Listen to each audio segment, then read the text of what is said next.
Welcome to List Critics 2, Season of the Witch. Oh, underrated movie. I picked the best one. Halloween.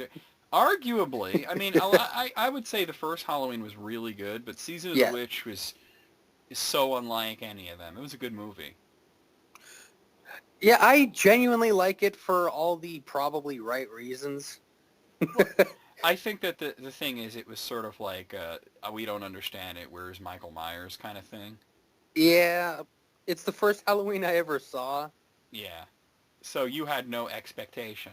None going in. I'm like, That, what that's are the rest best. of these about kids turning into bugs with these weird masks and mask. shit? Yeah. That was so good. All right, well, we're going to begin as we normally do with Pleated Jeans' Tumblr Gets Deep. Let's get deep. Non-Sequit Turtle says, half typing something into your address bar expecting it to autofill and ending up on Google searching Tum or Twi is like doing a trust fall and getting fucking dropped. Oh, the times that I've done that. Tum or Twi or you. I like YouTube. Or face. Searching for you. Yeah. Me? Or porn H. Porn. Lucite Crown says, me, I am young. My nosy joints. Are you sure? Oh, yes. Suddenly you hear a clicking while you climb those stairs. Is that coming from me? It's arthritis. Mm. This next person's name is Dumb. And I don't mean that as a criticism. That is literally their name. It's Dumb. Dumb. With like 17 U's or something.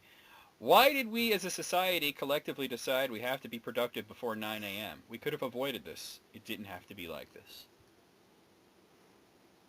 Sounds like this guy just wants to sleep in. That is a repost, but it is like, there is this stigma against people that are not morning people that like if you're like one of those people that likes to sleep in and shit, that you're not as productive. But then like when they're all like sleeping at 11 p.m. and you're getting shit done. You're still getting shit done. Yeah, it doesn't matter as long as you're up for a certain amount of hours and you get everything you need to get done. It really doesn't matter what time you get it done. But I'm a night person anyway, so.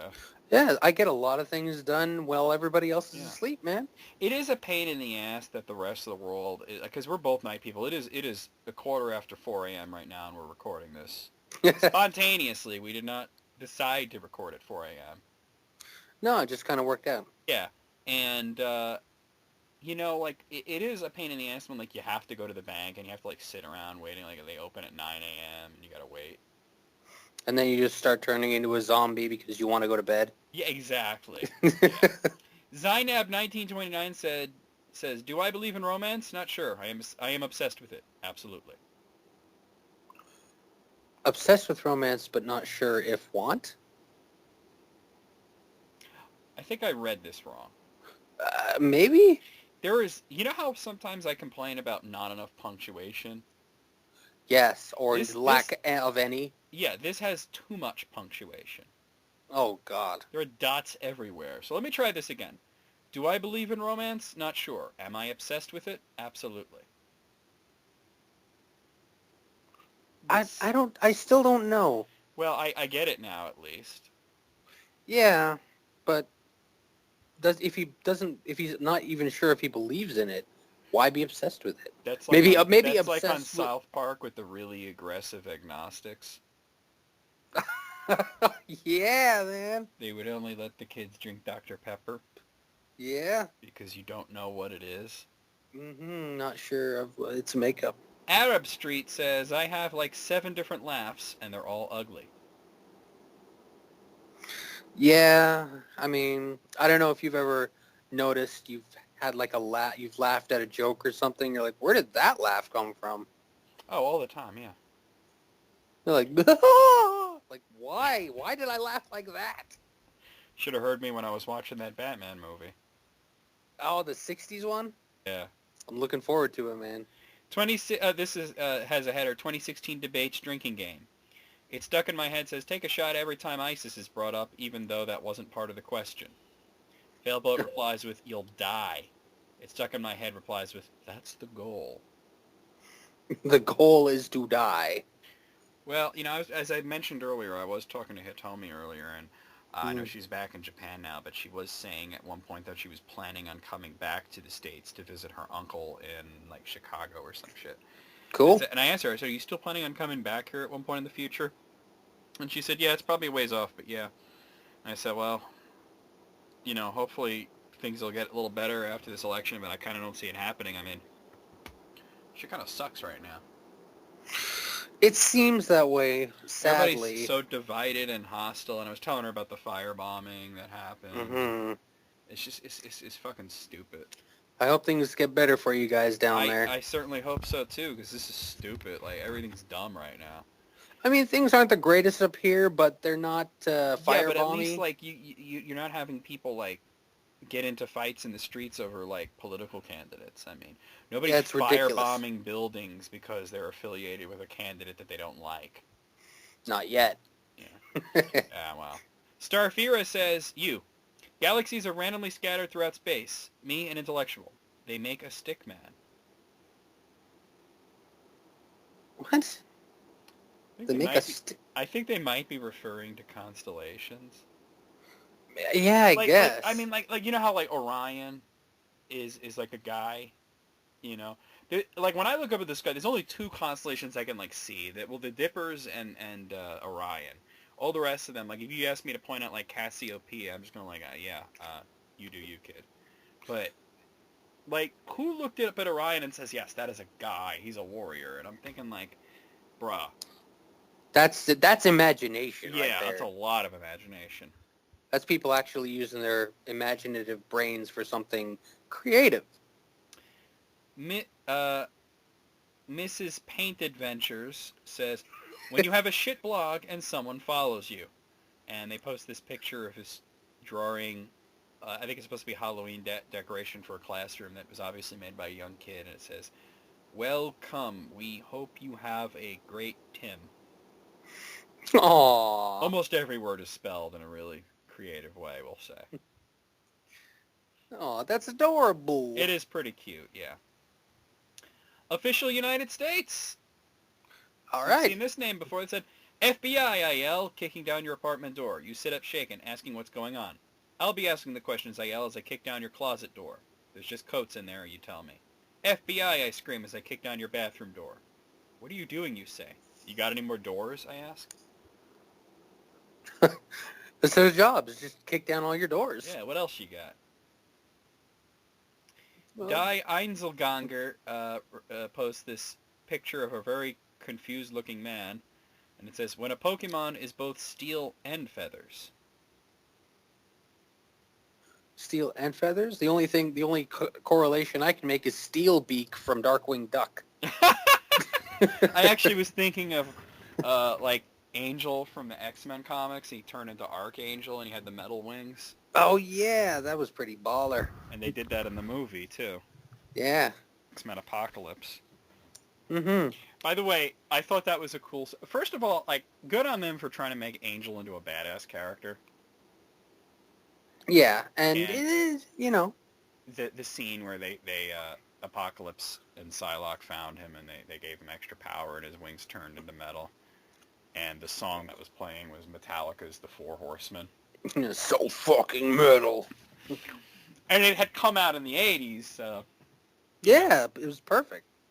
Paul JPEG says, every time I say that'll do, I think in my head, that'll do, donkey, that'll do. Why does Shrek ruin everything in my life? My mind goes to that'll do, pig, that'll do. Yeah, that would be more where my mind goes to, but apparently Shrek has ruined that. No, don't care. Okay, the header on this is, you've heard of Grand Theft Auto, now get ready for... And Tony Macaroni replies with, Steely Wheelie Automobile. I think wasn't there a game called Lamborghini Automobile? Lamborghini on the Nintendo 64. It was very, very shit. It's no Beetle Adventure Racing. That was a good one. Yeah. Dead Guy 95 says, G-Spot? Oh, you mean GameStop. Haha, yeah, I know where that is. I see what he did. Wasn't there something called GameSpot? Oh, that was a website, right? GameSpot is the website. Yeah. GameStop is the store. Yeah, but there was a GameSpot. It was a website. Kyle's Bogus Journey says, I have this really bad habit of sending two unrelated texts back to back, but bridging them with also. So it'll be like, hey, have you seen this funny tweet? Quickly followed by, also, the news says polio is back. Oh, my. You do the same exact thing, so. You've done that before? Yeah. Two I'll say completely something, unrelated... I'll be talking with like some serious shit with somebody, and then I'll be like, also this happened, then I'll link them to some crazy meme. Okay. Jigglypuff's Vivo says, being the last one left in a room with a friend of a friend can be so uncomfortable. Yes. Yeah, that's when it all breaks down to small talk. Yeah, especially if you really don't know the person that well. You're It's like, so, do you like video games? like stuff?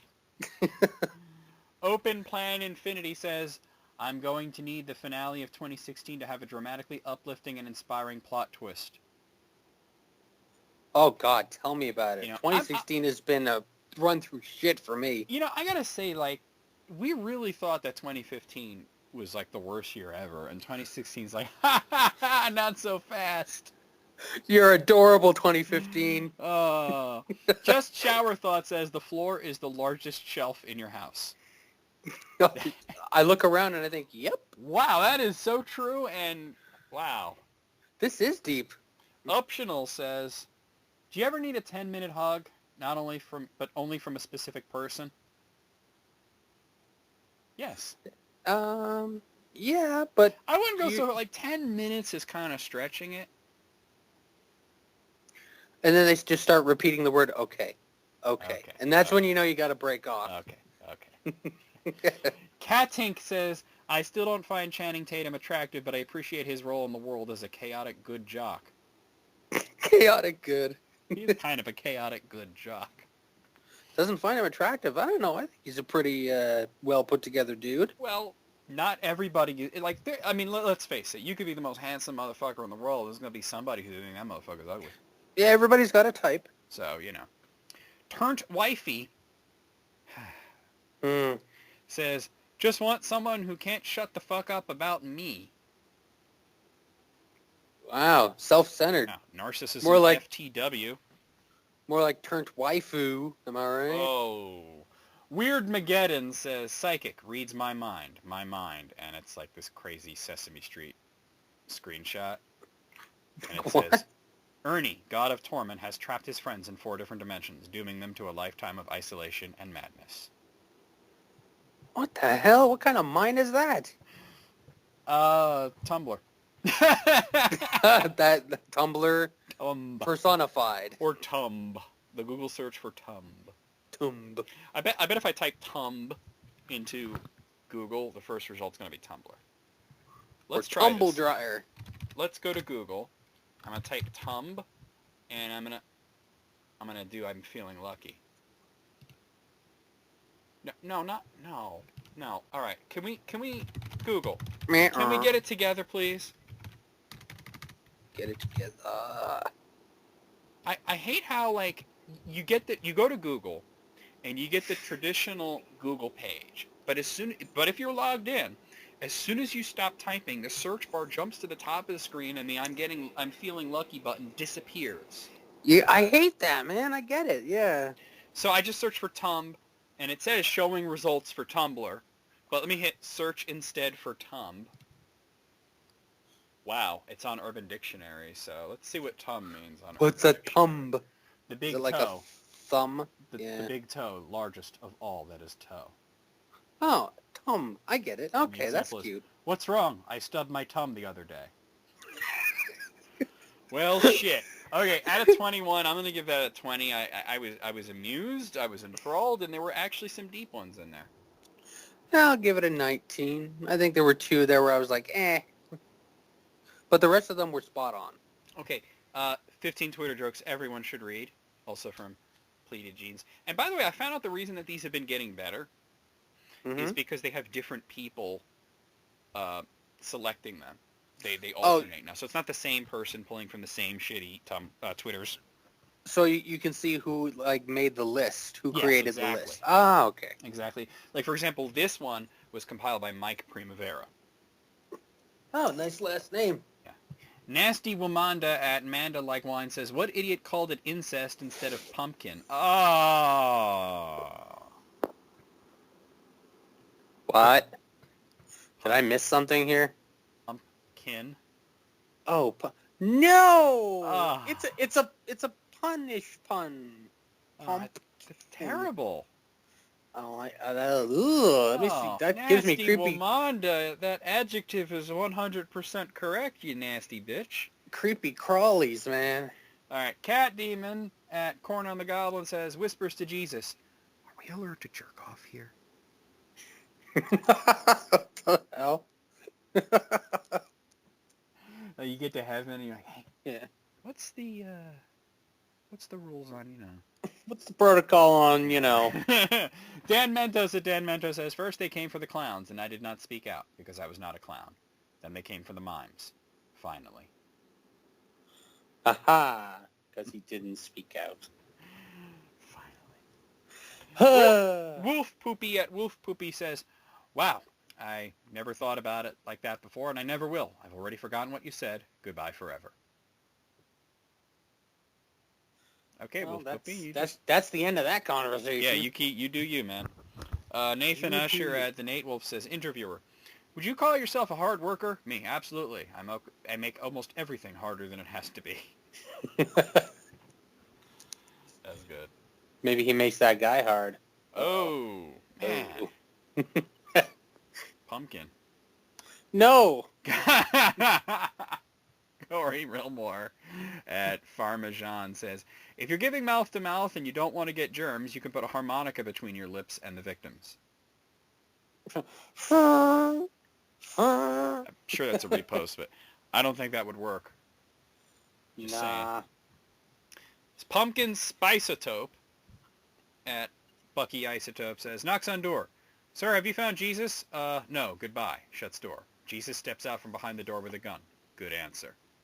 Yeah. Nice. Sir, have you seen this man? No.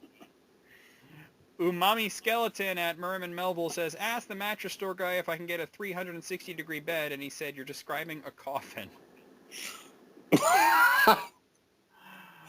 Yeah, that would be a coffin. Yeah, pretty much. Have you noticed that all these names have some kind of spooky alteration to them? Well, not all of them. I mean, it's like well, okay, pumpkin spice is a bit Dan of a stretch. Mentos is not exactly spooky. I don't know. What do you think of Mentos? They're mints. Oh, Minto. I don't know. Whatever. Okay. Spoopy Benjamin. See, there we go. Yeah, but this is at Upside Down Trash. We've seen this name before. I think a lot of these names, because these are encoded straight from Twitter, and I think a lot of people on Twitter have temporarily changed their names to be Halloween themed.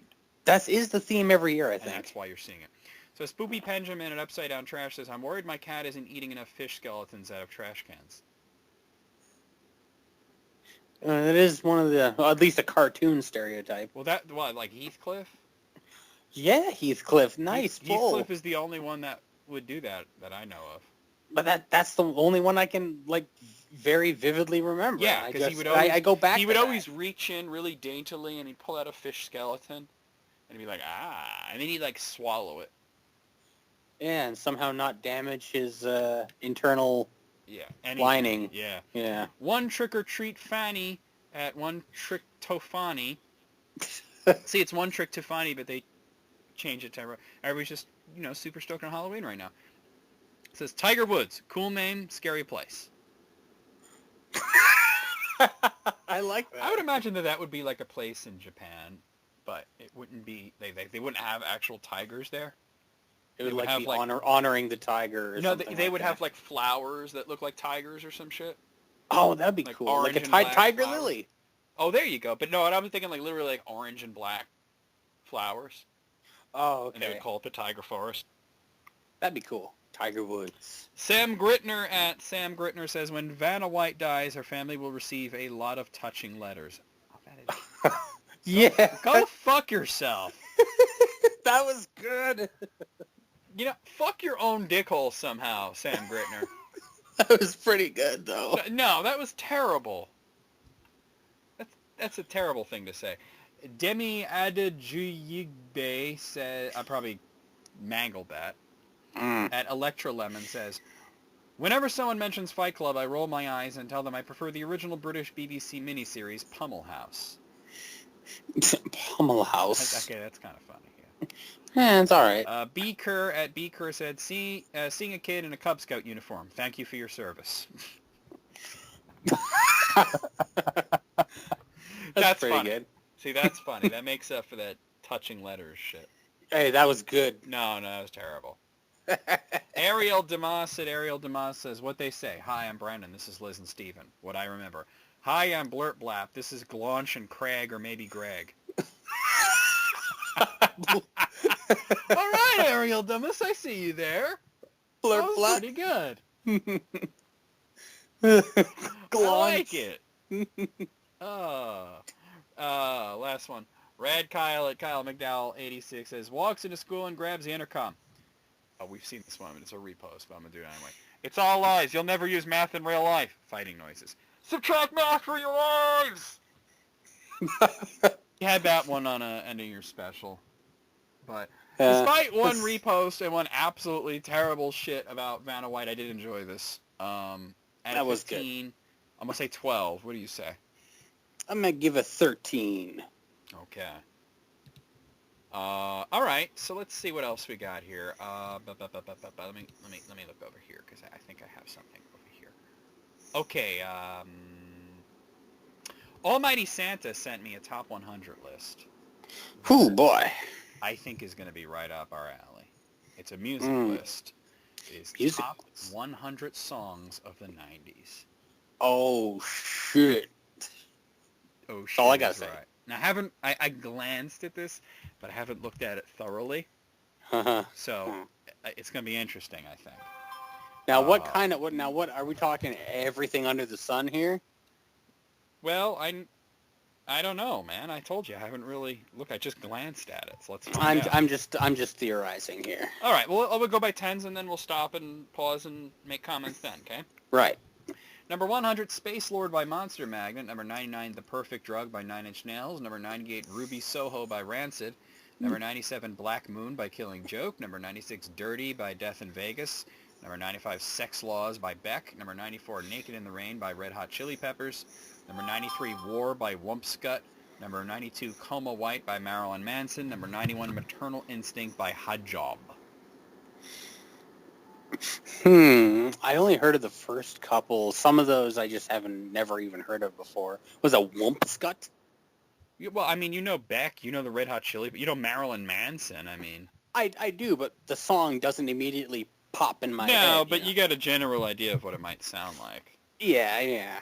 I think my favorite song out of that listing there is The Perfect Drug by Nine Inch Nails. I'm right with you there. It's a good song. It had a creepy video, but all of Nine Inch Nails' videos are creepy. Good creepy, though. Good kind of creepy, yeah. Right. Number 90, Becoming by Pantera. Number 89, Slave New World by Sepultura. Number 88, Ocean Man by Ween. Number 87, Those Damn Blue Collar Twerk... try this again. Those Damn Blue Collar Tweak... I can't say this shit. Those Damn Blue Collar Tweakers by Primus. Number 86, Tom's Skin by Wumpscut. Number 85, Godsmack by Alice in Chains. Number 84, Tourette's by Nirvana.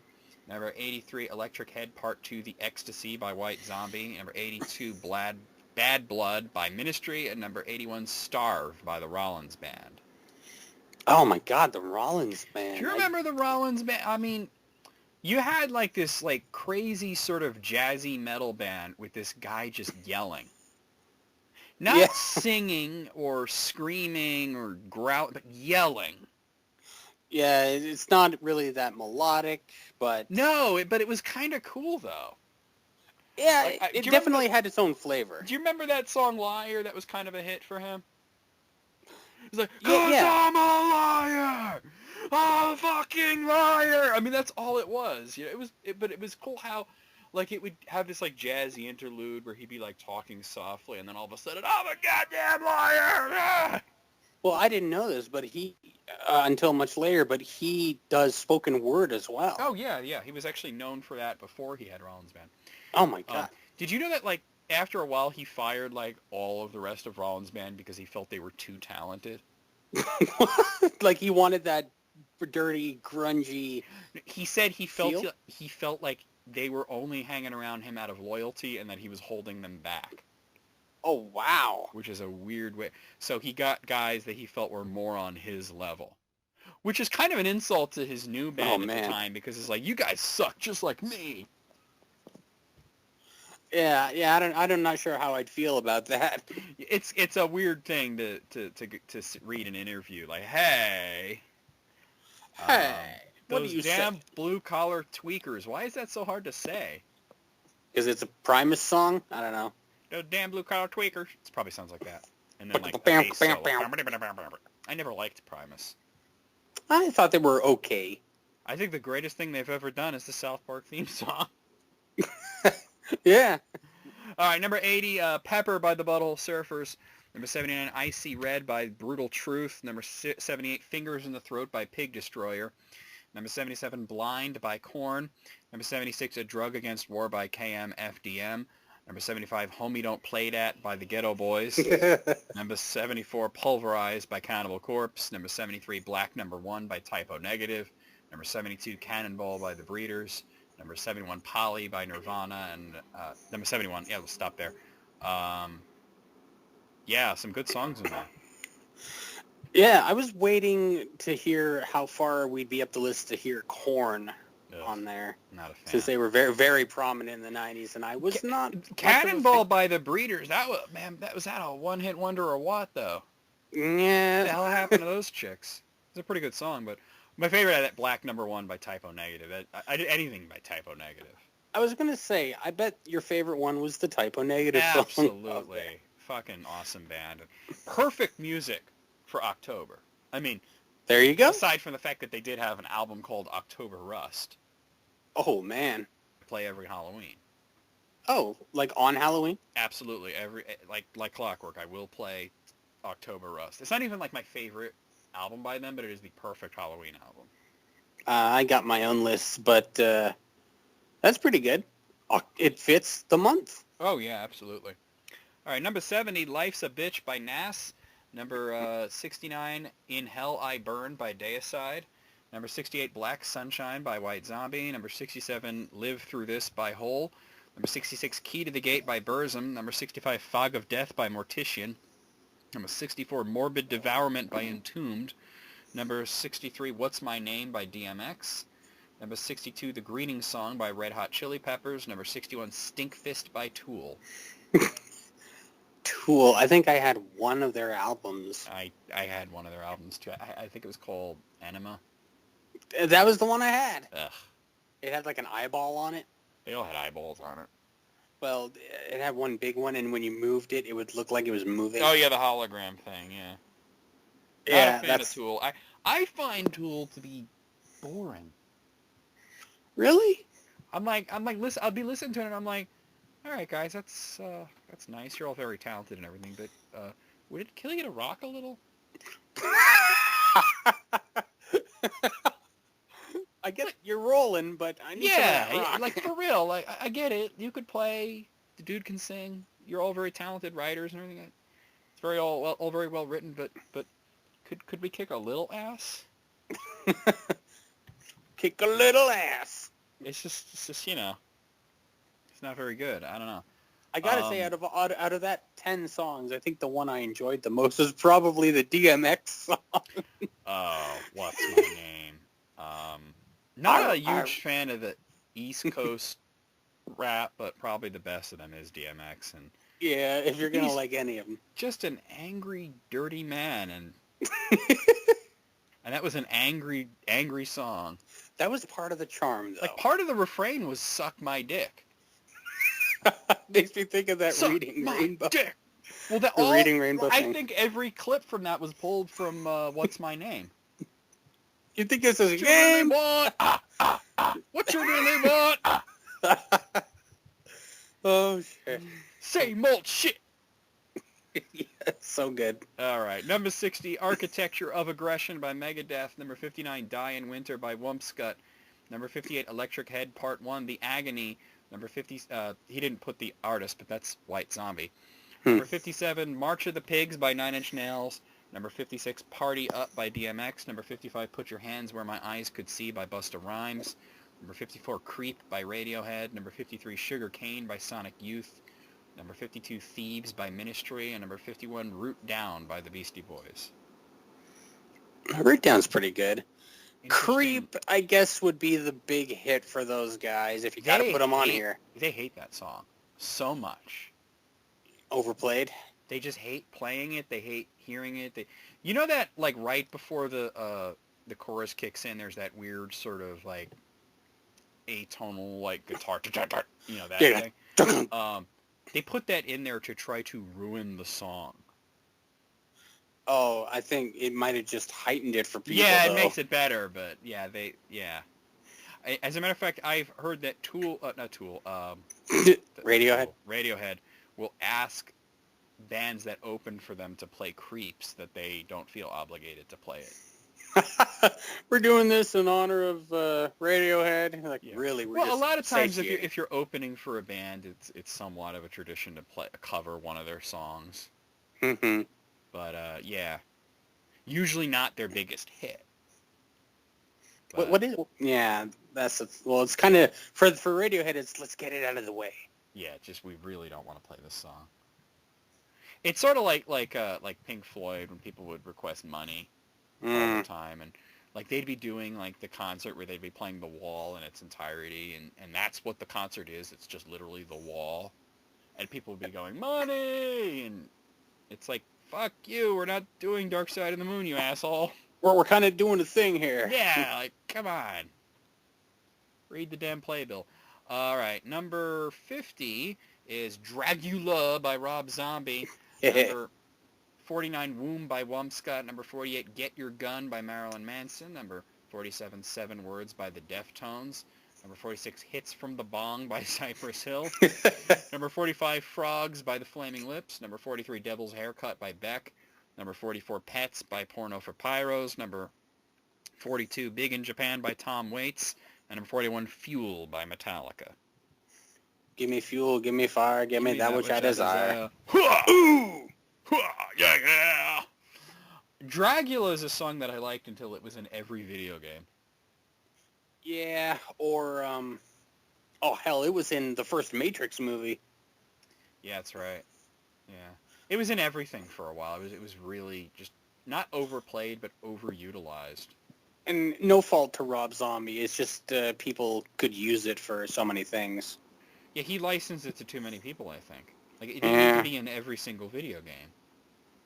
But there you go. Like racing games or something? Yeah, and it was in all those Tony Hawks, and it was in, wrestling games. You know, it was just in everything. Like, people were complaining about it a lot, like Dragula again.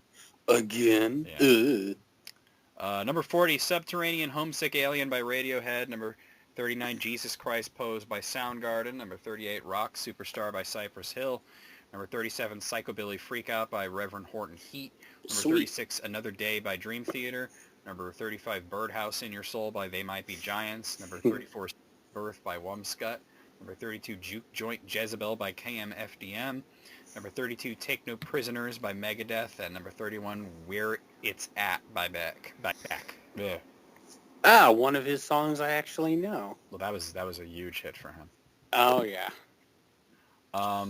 Anything on there notable? Well, you finally get a Dream Theater song, and it's like the sappiest song. It's a good song. It's just a sad ballad, though.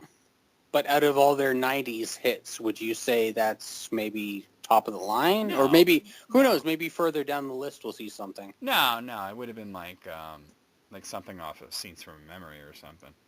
Anything else on the 10 there that stands out for you? Take No Prisoners is just... It's just Megadeth is the greatest music to listen to when you're pissed off. Like, seriously, if you are pissed off and stressed out and the world's got you down and you just feel like you want to punch a baby in the dick, just put on some Megadeth and you'll feel better. Just don't not Risk, and not what was that album? You know what? There's an album they made kind of recently that I call it Risk 2 so much that I forgot what it's actually called. Oh, wow. Um, But for me, getting out the anger, F minus is usually the band I go take to. no prisoners. Take no shit. Take no shot. All right. Where were Seen some KMFDM on there. I Do you don't know know. What what do you think of that? KMFDM stands for? I think you might have told me, but I forget. Absolutely nothing. It's just randomly picked. They like to joke that it stands for Kill Motherfucking Depeche Mode, but it doesn't. And then you got MDFMK. Yeah. Number 30, More Human Than Human by White Zombie. Number 29, Roll the Bones by Rush.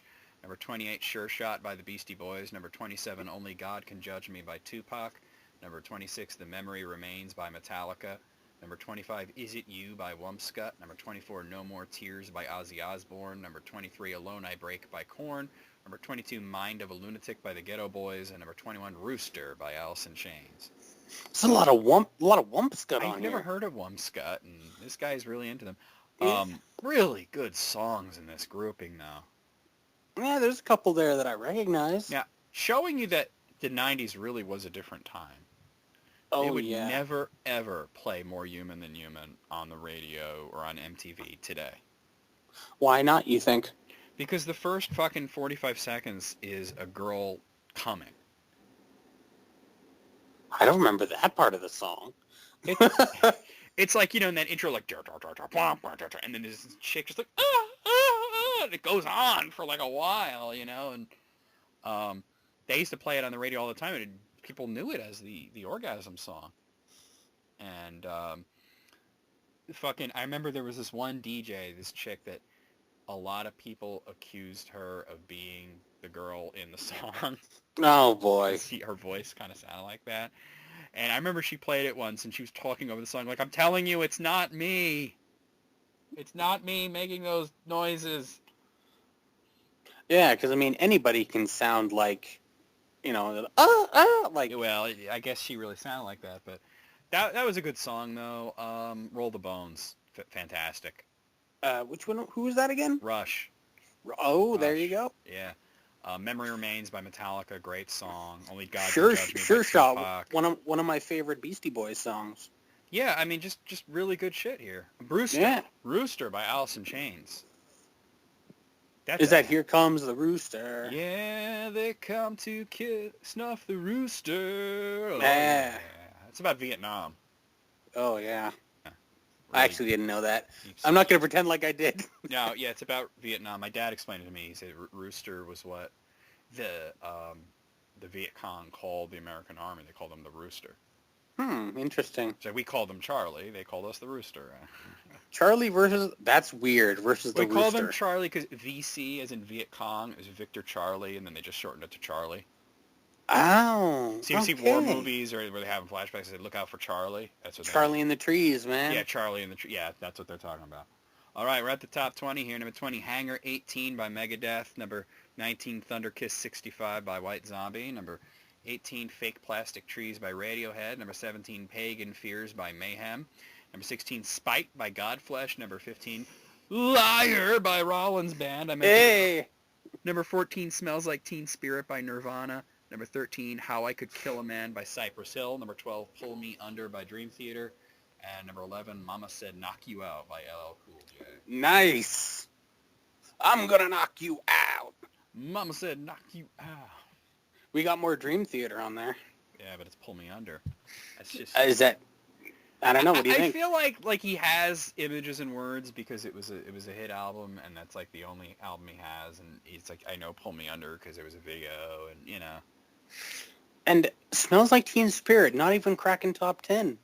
Interesting. Well, you know what? It's a good song, and I really like it, but I always felt like it wasn't exactly Nirvana's best. Yeah, it's just you always see it on, like, best songs of the 90s. By the way, do you know why he had a song called Smells Like Teen Spirit? Wasn't it, like, a friend of his, like, said that to him? Like, because his shirt smelled like that or something? They wrote it on, like, a wall or something. Kurt smells like Teen Spirit, and he did not know that that's a deodorant. Teen Spirit. Yeah. There's a deodorant called Teen Spirit, and he did not, and it was a joke at his expense, but he Mm-hmm. did not know that. He thought it was like I'm a rebel and, like that kind of thing. Like he took it more literally. Yeah, because he was always like, even though he was playing grunge, he always was into the sort of punk rock aesthetic. Yeah, like that. They started in punk clubs and stuff. Yeah, exactly. Even though they weren't playing punk music, they appreciated that culture a lot. So it sounded like a thing that was a compliment when actually it was a dig. Yeah. So that's where that came from. That's pretty cool. Yeah, I mentioned Liar earlier. It's kind of funny it was on here. Yeah, and it cracked top 20. Yeah. Well, here's the top 10. Number 10, Symphony of Destruction by Megadeth. Number 9, Paranoid Android by Radiohead. Number 8, Malicious Intent by Napalm Death. Number 7, Black Hole Sun by Soundgarden. Number 6, Enter Sandman by Metallica. Number 5, Sabotage by the Beastie Boys. Number 4, Minds Playing Tricks on Me by the Ghetto Boys. Number 3, Closer by Nine Inch Nails. Number 2, California Love by Tupac. And number 1, Wood by Alice in Chains. Wood? Really? Number 1? Song, though. Yeah. Good song. It's probably like his favorite song or something. Yeah, this is the Almighty Santa list. Right? Sabotage is really good. Sabotage. Yeah, they're another one. Like the Beastie Boys are. I mean, obviously they're doing rap, but they're also like heavily invested in the punk rock aesthetic. And Sabotage seemed like they used to be a punk band, a really shitty punk band, in their but very very early days. Yeah, they were really bad at it. Recorded an album, Mm-hmm. And I mean, obviously, like the first hit was, you Got to Fight for Your Right to Party, which was a joke. Yep. Like they did not mean that.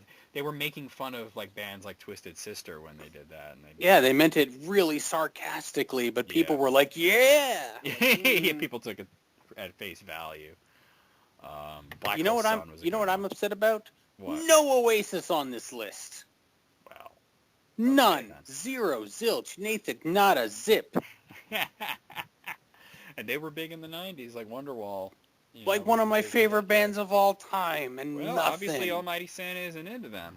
Oh, Almighty Santa. I mean, look, my favorite bands are like Rush and Dream Theater, and like he picks like the two most obvious Dream Theater songs and only one Rush song. So at least they were represented. Yeah, well, that's true.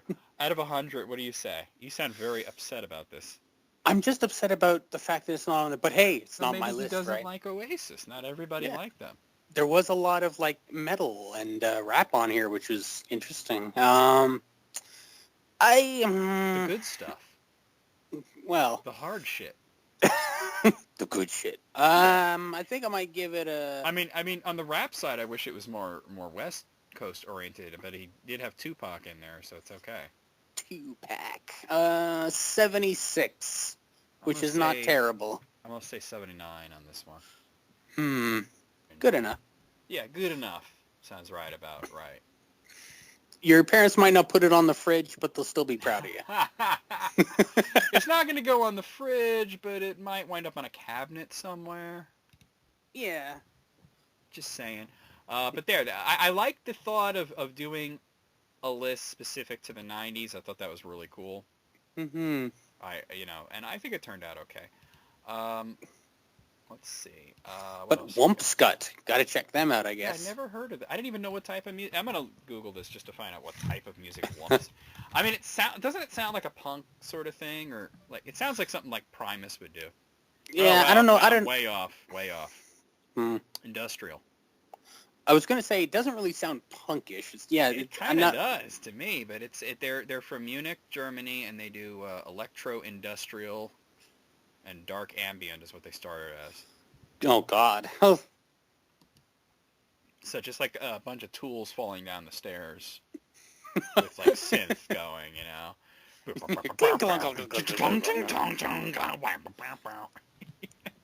And there's a melody in there somewhere. I'm filibustering because there's a list I'm looking for right now. Let me just... somebody sent it to me on Facebook. I gotta find it. I wonder if Wumpscut actually means something, though. Or if it's just like, let's think of a name. It's probably something in German, right? Oh, is there an umlaut in there somewhere? No, but I'm going to type it into Google Translate. No, it doesn't come up. It comes up as Wumpska. Well, maybe Wikipedia will tell you what it means. Maybe.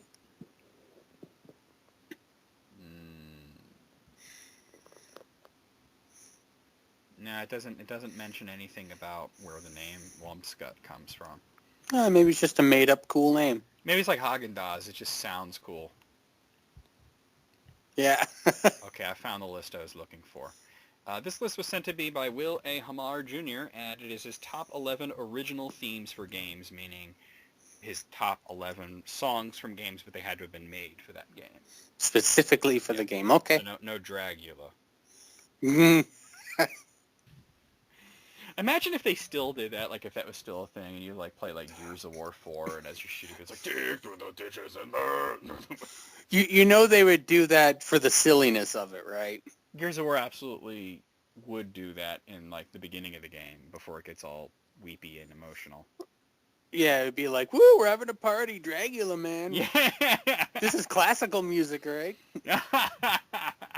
It's like that Futurama joke where he's listening to Sir Mix-a-Lot. It's like, you can't just sit here listening to classical music. Yeah, right. Which is hilarious because that was a world where the Beastie Boys were still around.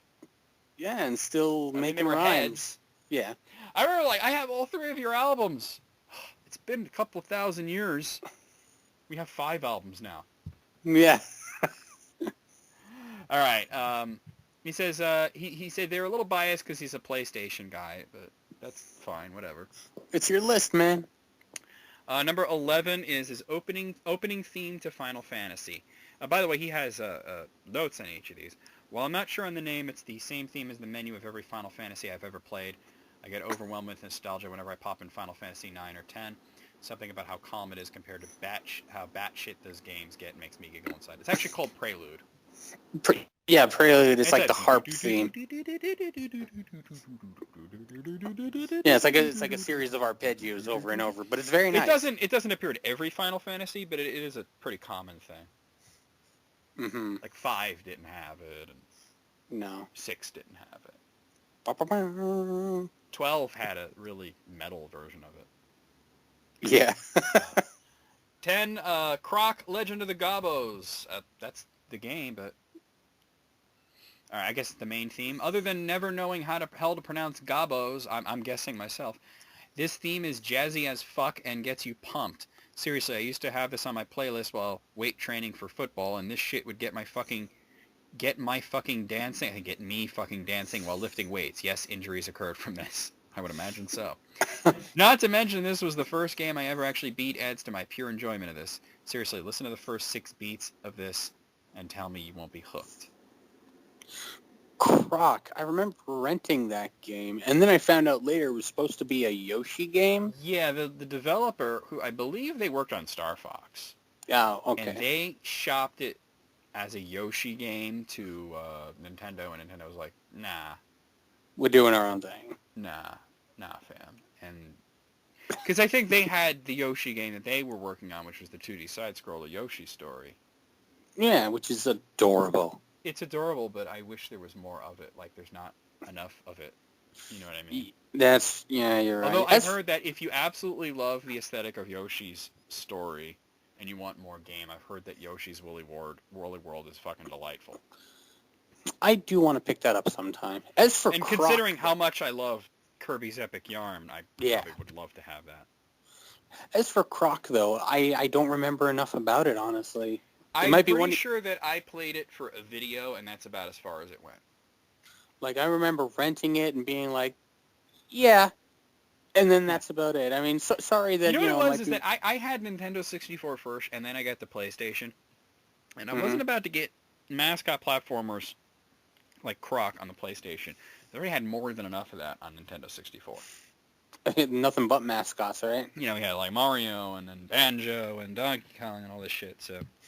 Yeah, pretty much. Number 9, main theme of Gran Turismo 4.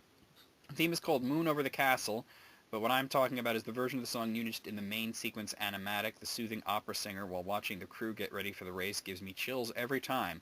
Then right when the song crescendos and the race starts, it fucking smacks you with Panama by Van Halen. The sudden switch, that's kind of fucking awesome, by the way. Wow. The sudden switch still makes me smile and was damn memorable. Pumps fist while yelling Panama at the top of my lungs. Panama. You know, so I can't think of that song without thinking of that movie Superbad now. At what point does Panama play? When it was near the end, when McLovin and the two cops were like super drunk and they were just like shooting at the car. And, Shooting it. yeah. Break yourself, fool. Yeah. Oh, okay. I mean, it was right before they shot at the car, like when they were wrecking it and they were like doing donuts and they were blasting Panama on the stereo. Oh, okay. Yeah. Number 8, Tekken 3 opening theme. Imagine, if you will, being 7 years old watching this opening sequence for the first time. This shit got me so pumped I started imitating kung fu moves while it was playing and roundhouse kicking my sister in the face. Well, shit! Damn, son. That escalated quickly. I was grounded for the whole summer, but it was fucking worth it. P.S. My sister forgave me. Oh, well, that's nice. 7 years old, cranking some Tekken 3 jams. The trick is to get her to forgive you before she tells her parents what happened. Yeah. Just don't have her play you in Tekken 3, otherwise she'll button mash you to death. Yeah, right? We were just talking about that before we started recording. Well, we were recording, but Yeah. By the time you hear this, I have cut that part out. We were talking about how Tekken games are all about mashing buttons, so. But hey, more power to you if you can jam on some Tekken 3. Yeah. Number 7, The Legend of Dragoon. Doesn't specify the song, but I think when he says original theme, I think he's talking about, like, track modes. The title screen. And I did a list, like, I did my top 20, title screen themes on YouTube. So yeah. I think he's doing something similar to that. The Legend of Dragoon. You thought I was going to say Zelda, didn't you? No, I didn't, considering you told me it was a list of PlayStation stuff. Yeah. Everyone passed over this game, and I will never understand why. Everything about this game was great, especially the song that plays at the main menu. That doesn't get you pumped for an adventure. There isn't much that will. I did not pass on this game. I actually own it, and it's pretty awesome. Highly unfortunate that Legend of Dragoon didn't do better. I could explain exactly why people passed on it.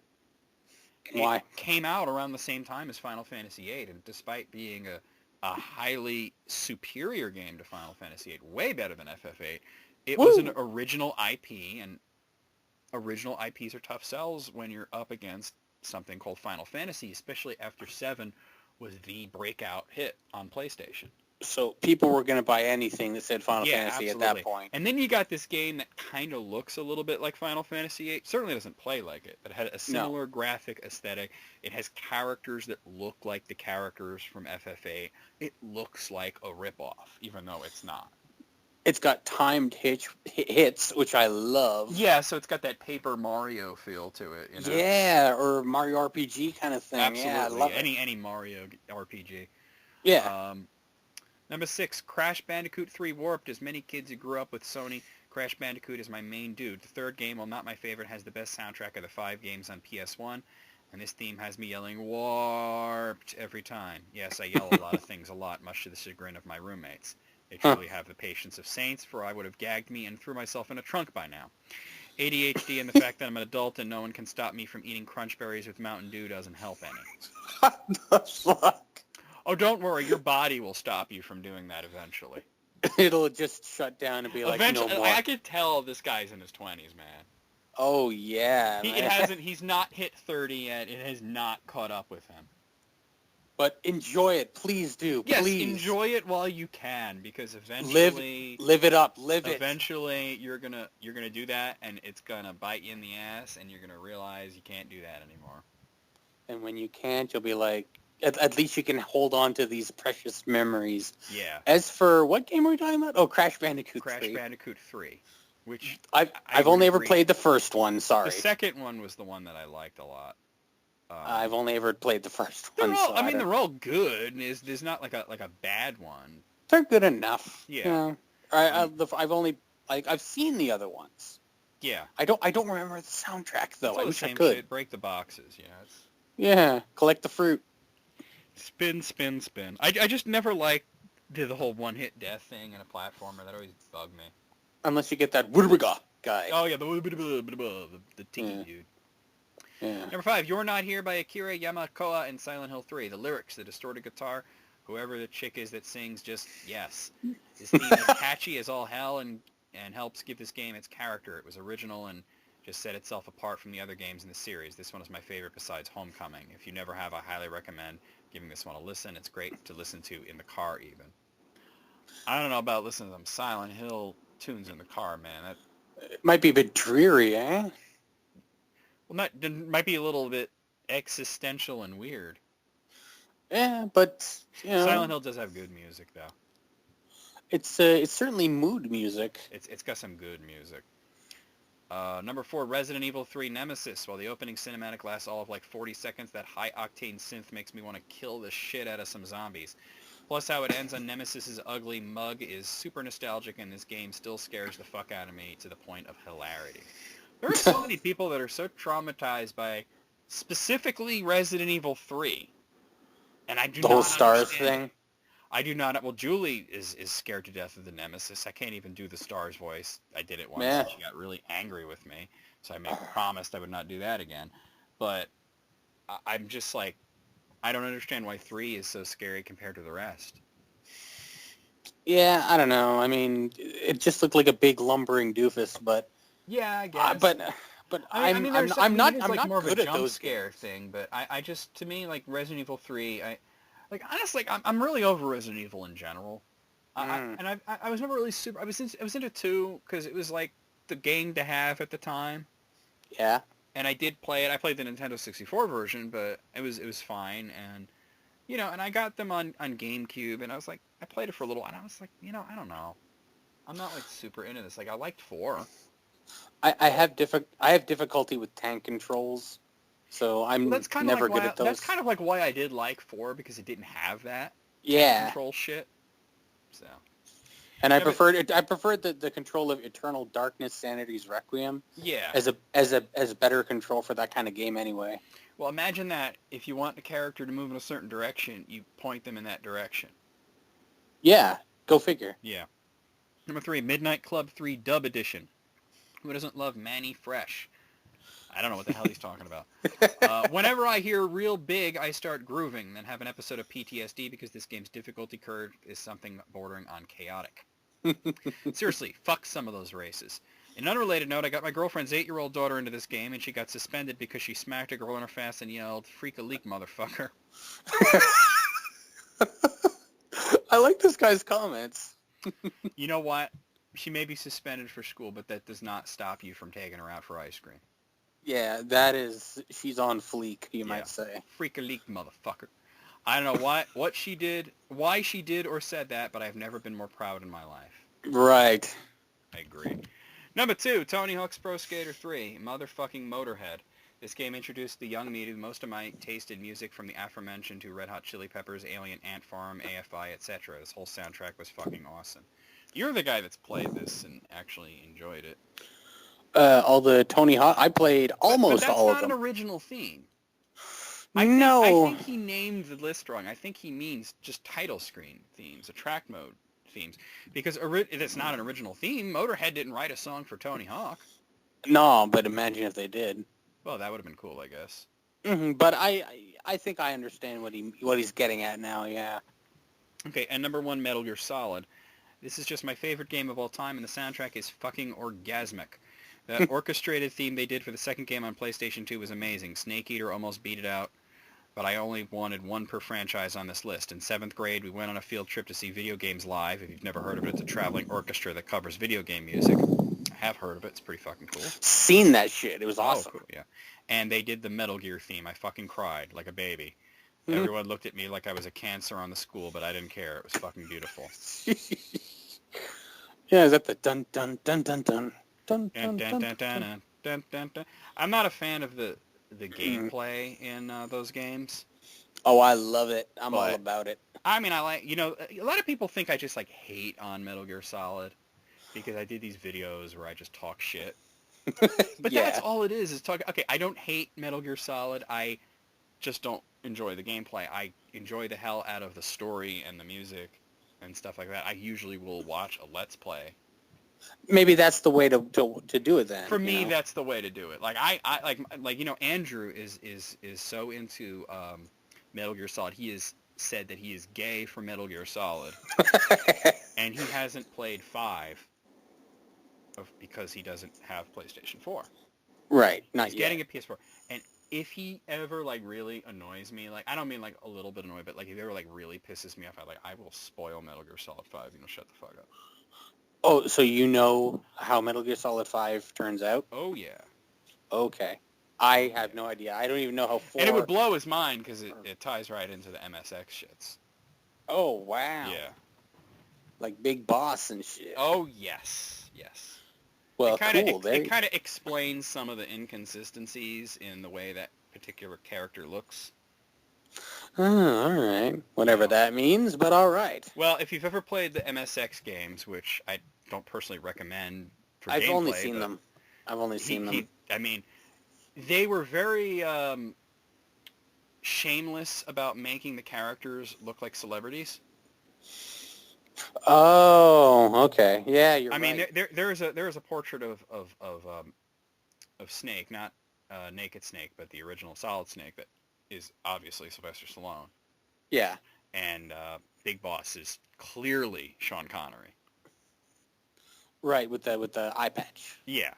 So, All right, out of 11, not what I would have picked, but I've already done a list like this. And mine was all like RPGs and shit. It was like RPGs and Civilization. And, Skyrim.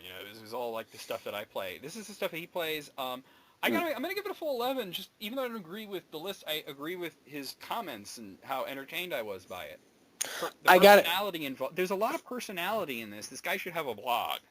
I got to give an 11 on this based on passion alone. Yeah, passion. He owns these. Passion. This and list, I just realized that I completely fucked up. Hmm? Because I said his name at the beginning, and I didn't read the intro where he told me not to do that. Told you not to say his name? Yeah.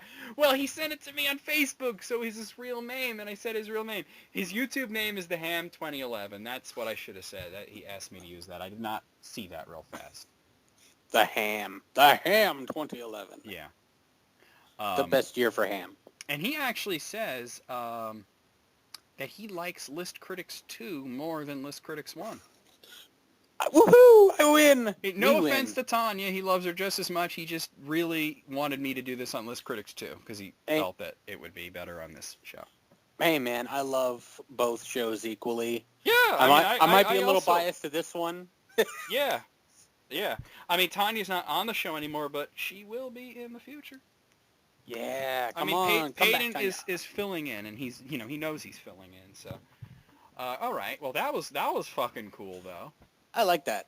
I'm happy that I did that. Do more, The Ham. Do more. Yes, please send me more. I didn't mean to say your name. I just read what was there. I didn't know I wasn't supposed to do that. Spoilers. I'm doing this live here, and I'm trying not to fuck up, but it does happen sometimes. Hey, man, it's all good. Well, I hope he feels that way. Here's hoping. Okay. I do have some lists here from S Serpent. One of them, I'm going to tell you, S Serpent, one of them I'm just not going to do here is your... It's a little too visual. It's a state list, which I do like, the state lists, but it's a little too visual here. Maybe do it on the original List Critics? No, it's just, I don't want to sit here describing 50 pictures, you know what I mean? Oh, okay. It's 50 hilarious photos that sum up every single state. And I look through it to see if it would be, because sometimes I will do image ones, but it's not a good fit for List Critics. All right, fair enough. But he sent me this other one. It's from Only in Your State. Only in Your State, okay. Have I done this? Hold on, let me just look.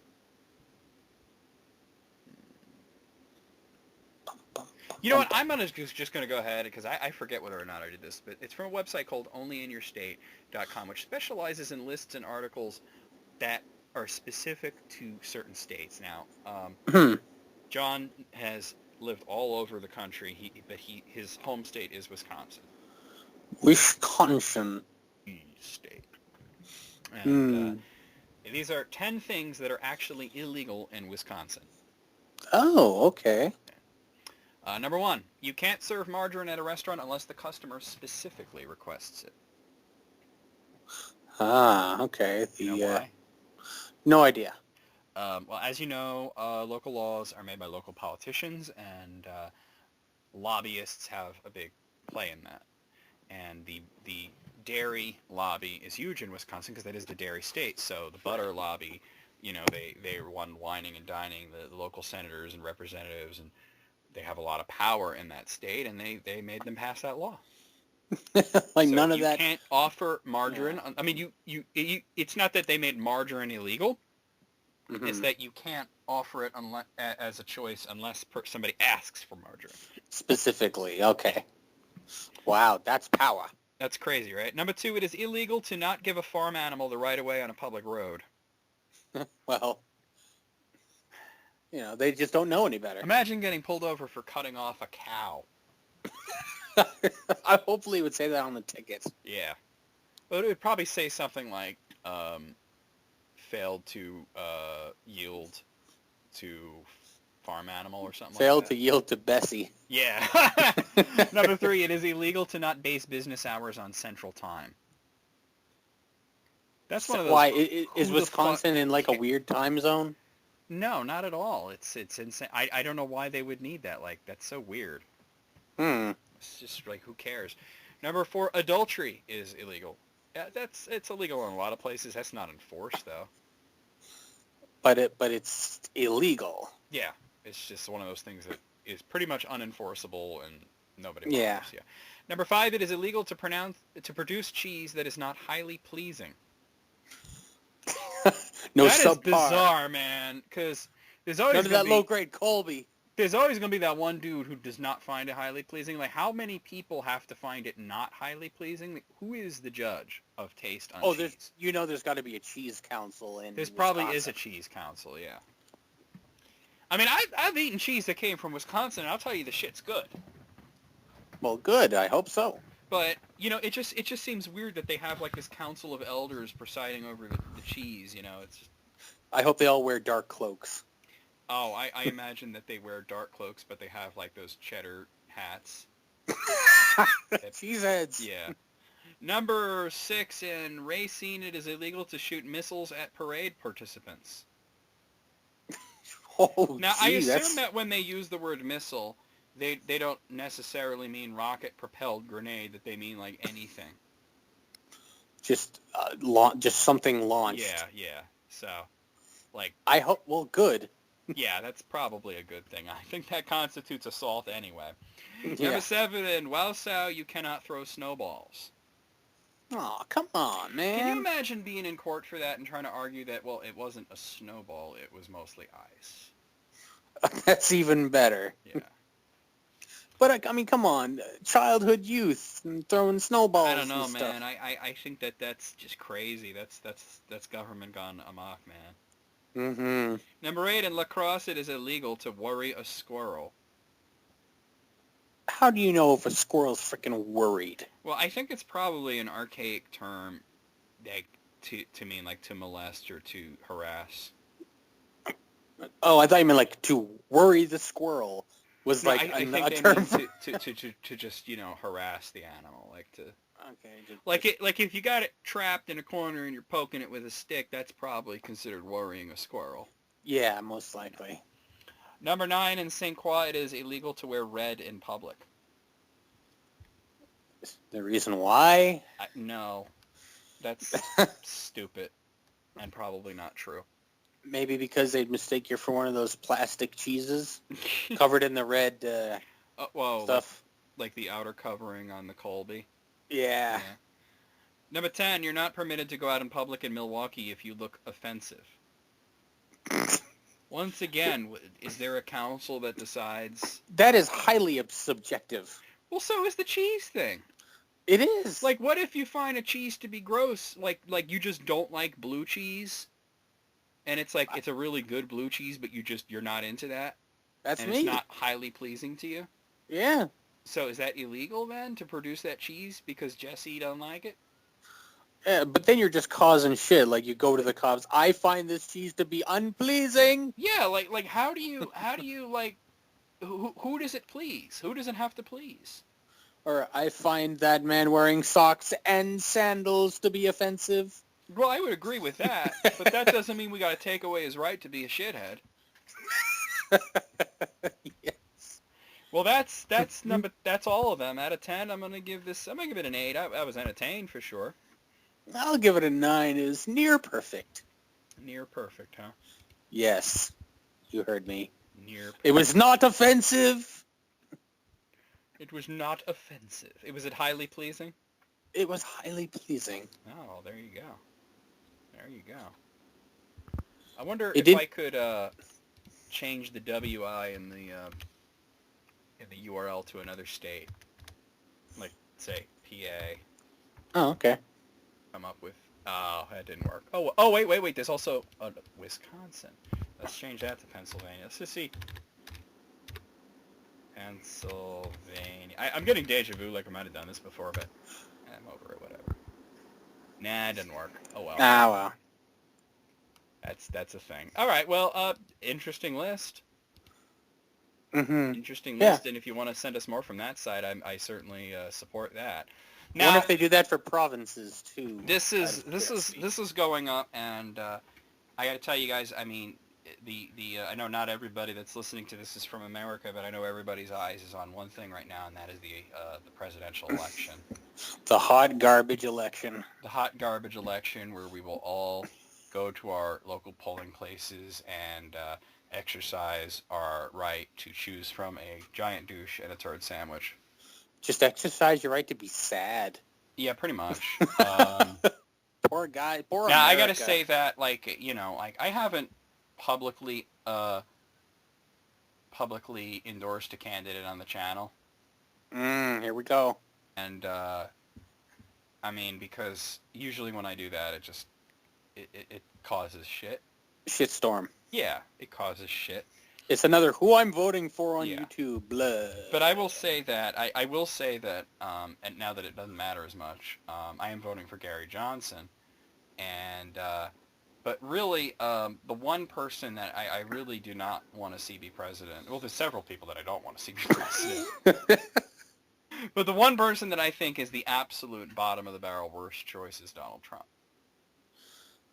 All right, fair enough. In honor of Trump being possibly the most disliked and least qualified candidate for presidency in the last 100 years. Wow. I have a list here from TrueActivist.com, 25 unbelievable facts about Donald Trump. These are unbelievable. Well, I haven't actually read this, so we'll see how unbelievable it really is. Okay. I just kind of saved it earlier. And we'll do that on List Critics too. Alrighty. Okay, number 1, Trump doesn't drink, but released his own vodka brand. Oh yeah, I've seen the bottles. He'll put his name on anything. Of course, he put them on steaks. Yeah, that's right, he did. And apparently the vodka was not good. And apparently the steaks were subpar. Well, yeah. But apparently it was discontinued in 2011 because people just didn't like it. And really, if you don't drink and you don't know vodka, why would you, like, really?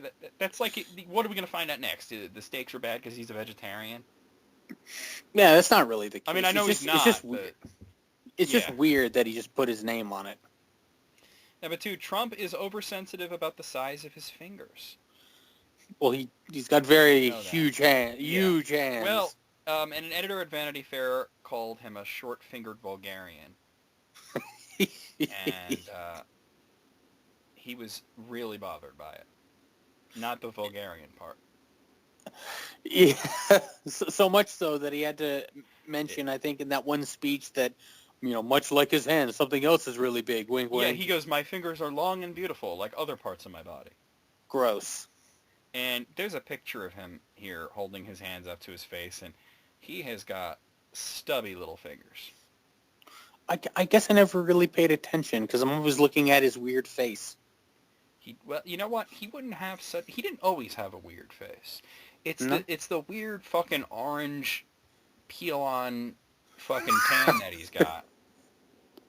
I don't know what the hell happened to this man. He used to be normal looking. I mean, he had funny hair. He's always had funny hair. Oh, yeah. But there you go. Number 3, he had his own board game. He did. Trump the Game, which was somewhat similar to Monopoly, except it basically, well, not that Monopoly doesn't do this, but more so than Monopoly, encouraged behavior that in the business world is highly illegal. Well, that's Trump for you. There's a shock, right? That was in the 80s, man. Oh, is that old? I thought it was newer Yeah. than that. Get out of here. Trump has won a Razzie Award. Was he in like one of the scary movies or something? No, he got the Golden Raspberry Award in 1990 for Worst Supporting Actor for his role in Ghost Can't Do It. Oh my God, I remember that movie. Yeah, Oh my God. he was in a business meeting with Bo Derek, and Yeah. there Oh, was the Ghost. ghost husband was there. Holy shit, Ghost Can't Do It. Yeah. I just brought it right I back. know, Oh right? my God. I mean, he was in a porno too, so Yeah, he was? it was like for Penthouse's website or something, and like he didn't like do anything. He just like introduced the stars or something like that. Here are some people I find to be very lovely. Here's The some end. women that I find them to be very very attractive. They got big butts, huge, bigly. Bigly. Number 5, Donald Trump offered President Obama free golf for life. Whoa. Okay, this I gotta find out what the hell of it. Okay, he offered to let Barack Obama golf for free at any one of his golf courses if he would resign from the presidency. Oh, jeez. Obama obviously did not take him up on that offer. Probably for the best. That's weird. Imagine if he did, though. Imagine if he was like, well, that's an offer that I can't pass. I'm sorry, America, but I must step down as your president. I'll I see just you love on the golf links.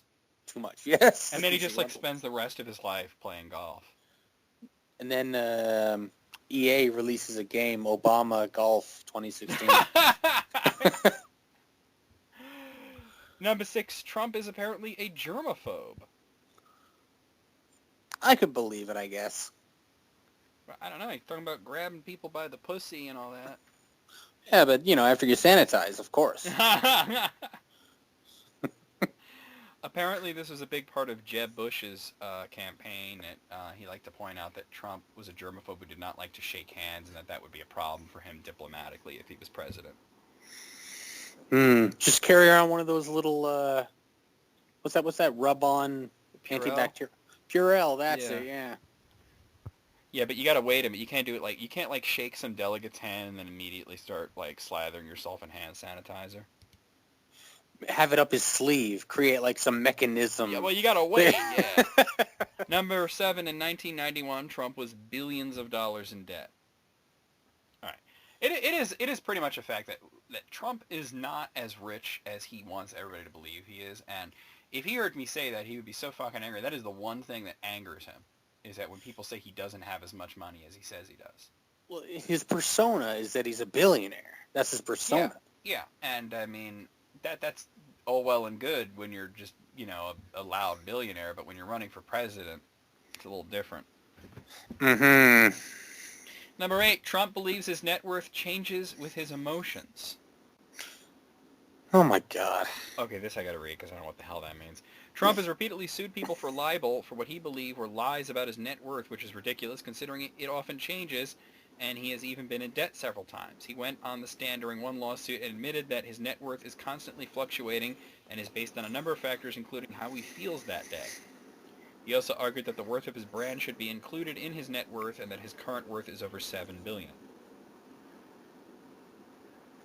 So, if he feels a bit down, his You net know worth what? goes a bit down. No matter how much of a shithead Hillary Clinton is, do we really want to elect the Orange Goblin? Or somebody who money changes because he does not feeling today great. I have $7 billion, but tomorrow I might have 8, and the day after I might have 6. Who knows? Who knows? So up in the air. Yeah. Number 9, Trump says he hasn't changed since the first grade. I can believe it. All right, that seems a bit more believable. In one interview, Trump admitted that he sees himself as exactly the same as he was in the first grade. He believes that his temperament on personality has not changed at all. This is somewhat alarming, considering that in the first grade he had been known to throw erasers at his teachers and throw birthday cakes at parties. Well, He gave one teacher a black eye for suggesting Donald didn't know anything about music. Perhaps Trump is right, though, since he appears to have a short temper and has at least incited violence among his followers. God, what would his taste in music be? Dad rock. Dad rock. Dad rock, for sure. Wait, what is dad rock? Like REO Speedwagon. Oh, boy. Mumford and Sons. Foghat. Foghat. Credence. Yeah, all right. I mean, some of it's good shit, but it's dad rock. It is. Okay, I get you. I feel you. Yeah. Number 10. Trump Management Corporation was sued once by the Department of Justice. Ooh. At one point, it was suggested that the real estate company was guilty of discrimination because they would not rent to people of a certain race.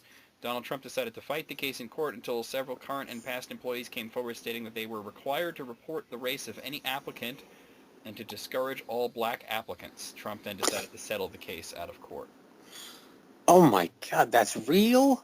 Yep. Wow. Well, if it is real, then that's just nasty. He's a nasty man. Yeah. What a nasty man. What a nasty man. Oh, I can't wait to hear his concession speech. If he has one. Oh, I'm sure he wrote it on day one, and it's probably going to praise himself. He's going to talk about how awesome he is. And then give him a few months, and he'll be saying that he never ran for president. Yeah, what are you talking about? I don't know. I got this. I don't remember that. I got think I would've 17 other. What I got tons of other projects on the go. Yeah. Number 11, Trump ran for president under the Reform Party in 2000. I think we talked about that recently. Yeah. Reform. Yeah. He was endorsed by Jesse Ventura. All right. If you're going to be endorsed by anybody, And let then it be a eventually former wrestler. he dropped out, so Mm-hmm. there you go. Number 12, he prompted a fight between Ivana Zelnichkova and Marla Maples on the slopes in Aspen. I've heard the name Marla Maples, not so much the other one. Well, yeah, Marla Maples was who he had an affair with. Ivana was his Yeah. first wife. And I'm pretty sure Marla became his second wife. And now it's Melania. Melania. That's Yeah. Number 13, Trump would have been a billionaire on his inheritance alone. Yeah, he does like to try to make himself out to be like the self-made man, that he had nothing, and his father gave him a small loan of $1 million, and he built $1 million. Yeah, and he built it up into this huge thing just on the power of how great he was. But yeah, I mean, his dad was rich as fuck, and even if he decided to just, be one of the Gotti boys and chill, he would still be a billionaire. He'd probably have more money because he wouldn't have squandered a lot of it. It's true, but he wanted to go into business, so there you go. Number 14, reports say that Trump has said he doesn't want black people counting his money. I've heard this one. I just sigh. If you don't think that's racist enough, wait until you hear the next part of it. Oh, no. John O'Donnell wrote a book called Trumped after being a former resident at Trump Plaza Hotel and reported that Trump went on a rant complaining that he had black accountants counting his money at Trump Castle and Trump Plaza. He said the only people he wanted counting his money were short guys who wear yarmulkes every day. Oh. So he went for the double racist there. Oh, you never go double racist, man. Yeah. Later, Trump admitted that everything O'Donnell said was probably true. Not too surprising for someone who has made countless racist remarks since he announced his bid as a Republican candidate. It boggles my mind that he has such a following. It really does. I mean, he doesn't boggle my mind. The people that like him boggle my mind. Mm-hmm. Number 15, he made $375,000 per episode to appear on his own show. The Apprentice? Yeah. What, so he gave himself money? Well, I assume the network paid. Yeah, but wow. So he can look disgruntled and say you're fired? Number 16, he was sent to military school for bad behavior. Good. It would appear Trump really hasn't changed since the first grade, since he was sent to military school as he entered his teen years. He got into trouble, prompting his parents to send him to the New York Military Academy in the hope that it would straighten him out. If this is Trump straightened out, then we don't want to know what he was like before. He never managed to put those military skills to use, though, since he used 4 deferments to avoid the Vietnam draft. Yeah. Well, I'm not against people doing that. Like, I mean, like, a lot of people were, like Bill Clinton kind of did something similar, and I just think the idea, the very concept of a draft is a bad idea. And Conscription. That's why we don't have it anymore. Yeah. I mean, you are still required to sign up for it at a certain age, but they have gotten rid of the actual conscription part because the Army hates it. Good. We want a professional Army. You want people who want to Exactly, and we've had no shortage of volunteers. I mean, the reason that we still have the thing where you sign up for it is just in case anything really terrible happens and we have to go back to that. A World War III. Yeah. Number 17, he claims to have never used an ATM. Well, I mean, to be fair, why would he need to use an ATM? Well, I guess his parents could be an ATM, right? I mean, what is he going to do? Check his balance? I mean, it's silly. Hope I make rent this month. I don't think that needs to be on here. I assume he doesn't use ATMs. When his name is on the building, I think he's okay. Yeah. Or Number 18. or what is it? Drumpf. Well, that's going way back. Yeah. Number 18, Trump has been inducted into the WWE Hall of Fame. I know this. You know, if they dropped Hogan after he made some racist comments, and not only dropped him, but pretty much erased any traces of his existence, which is pretty insane considering there was once a period in our time that was referred to as Hulkamania. He was the face of the whole company. Then how could Trump be in the Hall of Fame? I think people have just forgotten about him being in there. It's like, oh shit, yeah, I guess he's still in there, huh? Yikes. Yikes, big time. All right, well, let's see. I think Cyndi Lauper might be in there too. That's hilarious. Yeah. Number 19, Trump Tower was constructed in part by illegal immigrants working for $4 an hour. Are we surprised? I'm not surprised. Are you surprised? I'm not putting it past him. I'm not surprised. The company that Donald Trump contracted to build Trump Tower hired 200 Polish workers who were in the country illegally. The workers were forced to work 12-hour shifts for a mere $4 to $5 an hour and were able to get away with this because the employers didn't have to comply with labor laws since the workers were undocumented. Trump denied any knowledge of the illegal workers, but when they asked for the money they were owed, he threatened to have them deported. Oh, wow. Well, I know exactly what his thought process there. He's thinking, well, what are they going to do? Call the police? Mm-hmm. They're all illegal. Yeah, so. Now, see, I disagree with the coming here illegally because I think you should use the proper channels. Yeah. At the same time, I also even more so disagree with exploiting people. Yeah, at least give them the chance to make it legal, you know? Number 20, Trump sued Bill Maher for calling his father a monkey. Wait, hold on. He sued a comedian for making a joke. Get out of here. In an odd feud we still don't understand, Bill Maher said that Donald was the son of a monkey on his talk show. Maher offered $5 million prize if Trump could prove that his dad was a real human being. Trump supplied his birth certificate and sued Bill Maher when he refused to pay the $5 million. Did he not realize that it was a joke?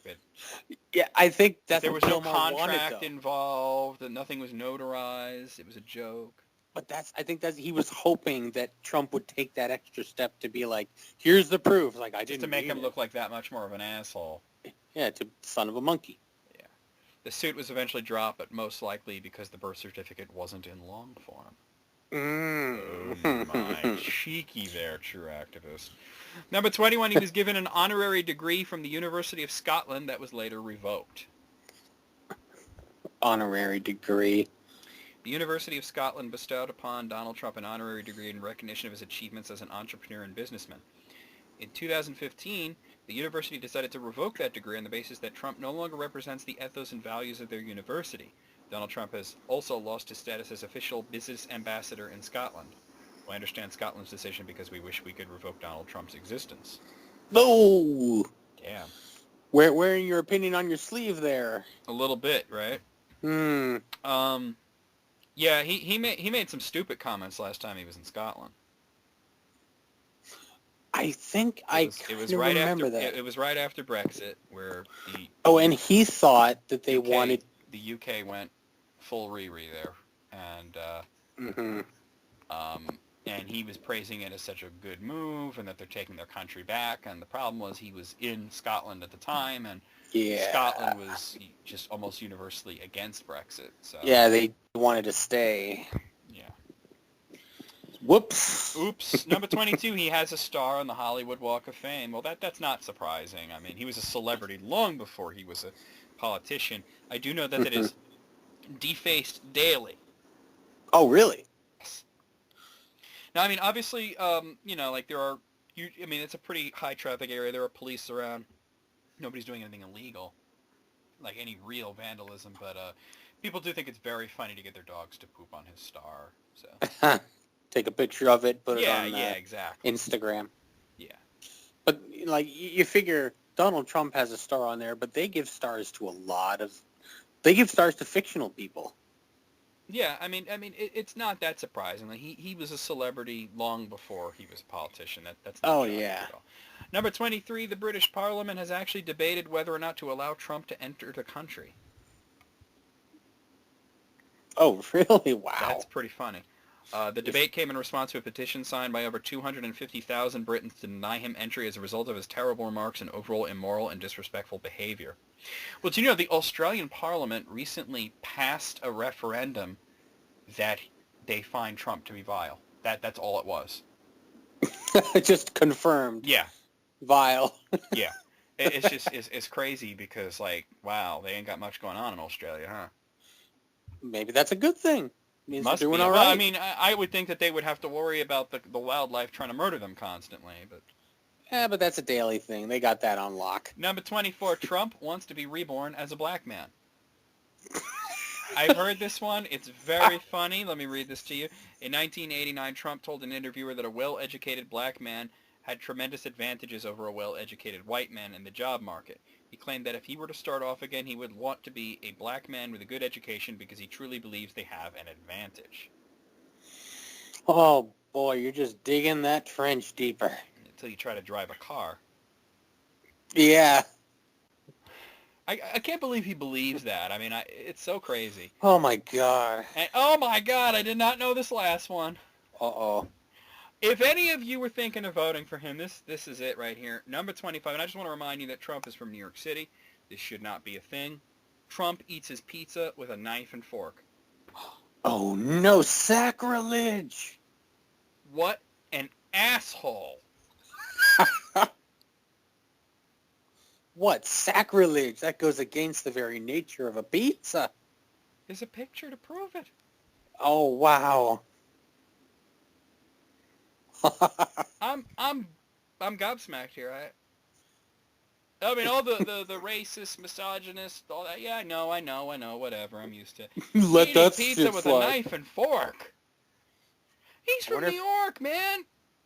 Wonder if he eats the chocolate bars the same way. Well, that's just funny, though. That'd be the same. No. But pizza with a knife and fork is what just, kind is of just person eats their pizza with a knife and fork? Donald Trump. Oh, At a God. 25, I'm gonna say like I'm gonna say like 18. I was a little disappointed. Some of these are very widely known, and not many of them were unbelievable. But there you have it. Some of these I was very familiar with, but even though I knew them, I was still glad to see them on here. Yeah. I'll give it a 20. I do kind of wish that I had like another one about Hillary Clinton. Yeah, to kind of offset it. Yeah, well, just because I hate Trump doesn't mean that I like her.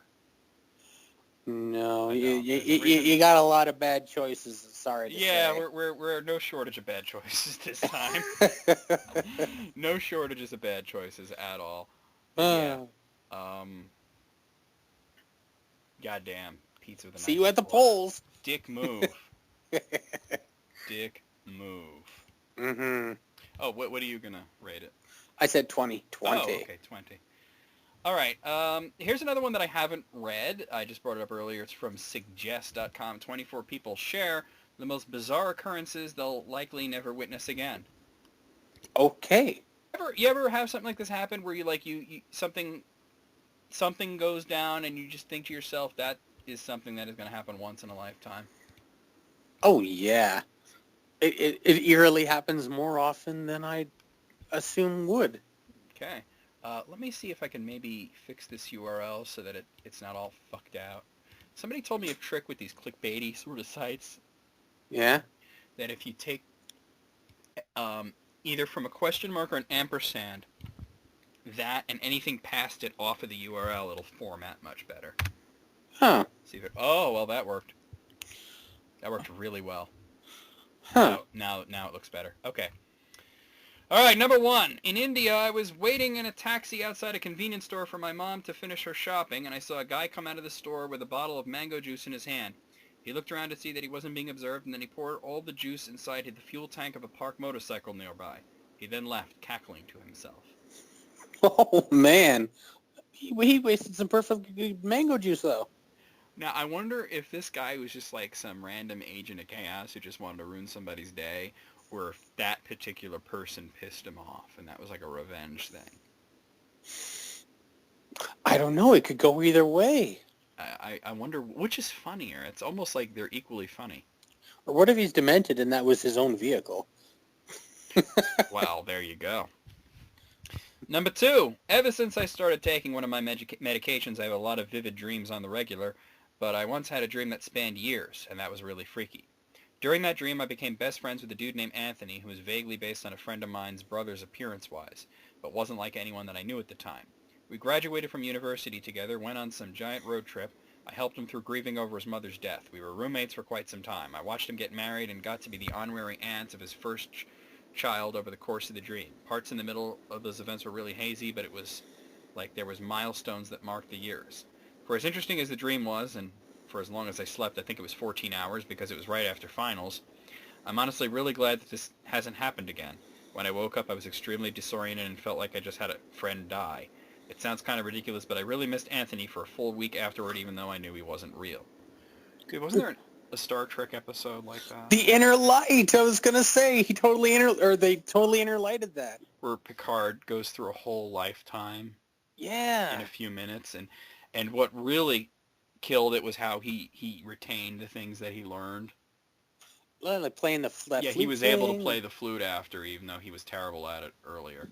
Yeah, there was another episode with the flute that was really bad. Lessons. You think that was bad? I didn't like it. I don't think it was as good as The Inner Light, but it wasn't bad. Okay, it wasn't terrible. It was just forgettable for me. Okay, then. All right. Number 3. When sailing in the Mediterranean, I once saw dolphins diving in our bow wave. Dolphins in the Med aren't that special, and surfing bow waves isn't really exotic behavior for dolphins. But this was at night while we had a really intense marine phosphorescence.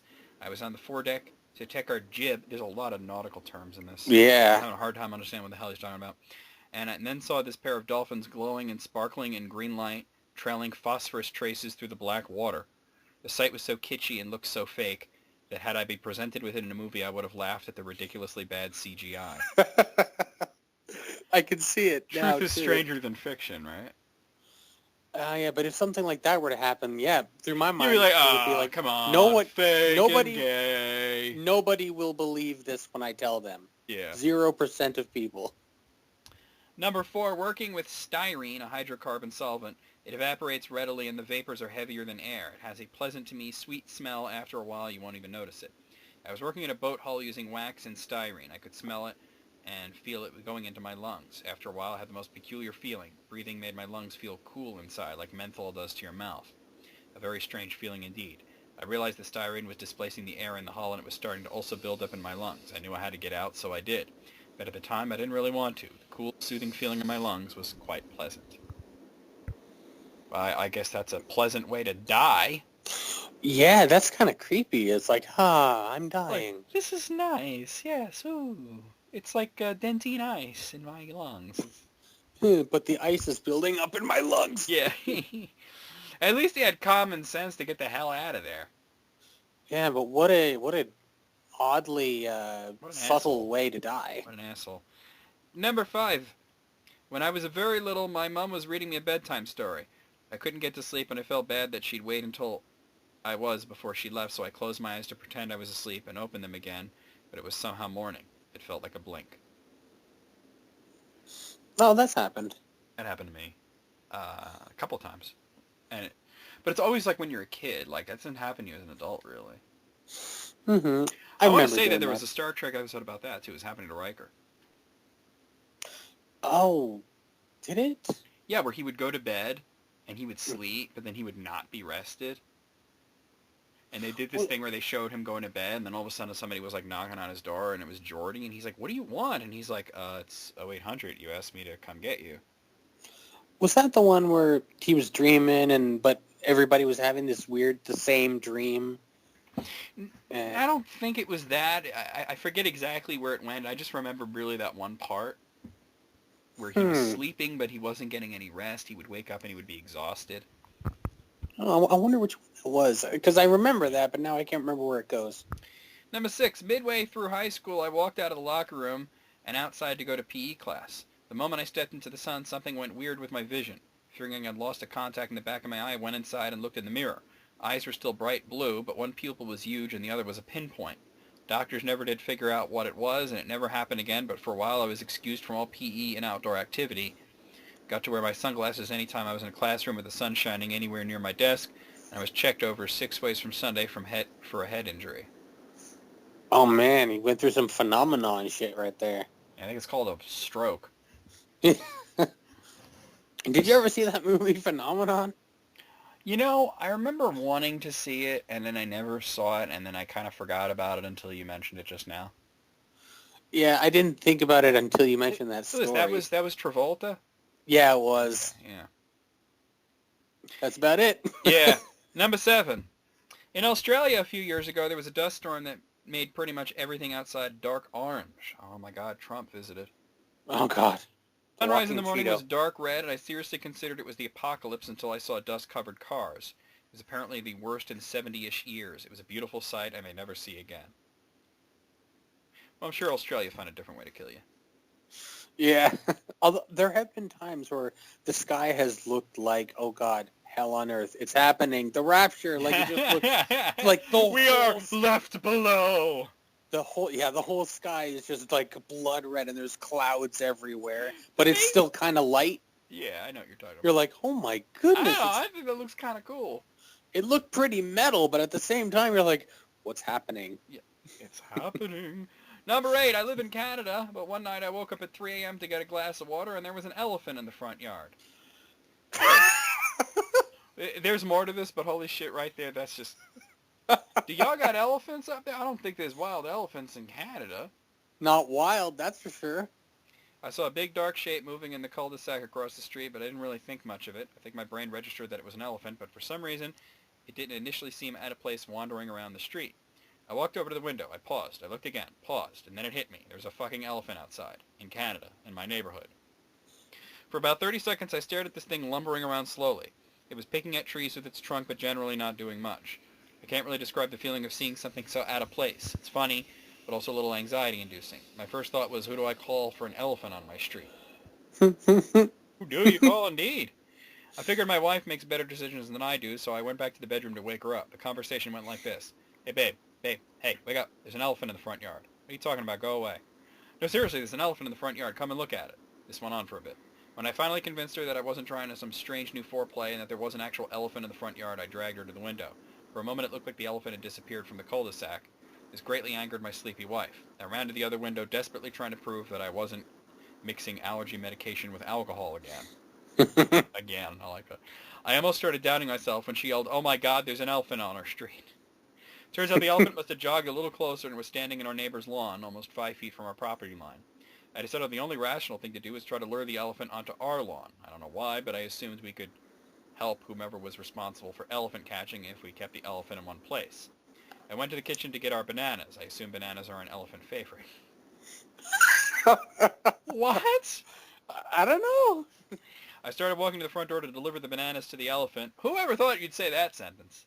Yeah, I know. And my wife threw a giant, "Are you trying to get yourself killed?" temper tantrum. I guess she was right, and that sneaking up on an elephant in the night with a fistful of bananas was most likely not the best move. Oh, God.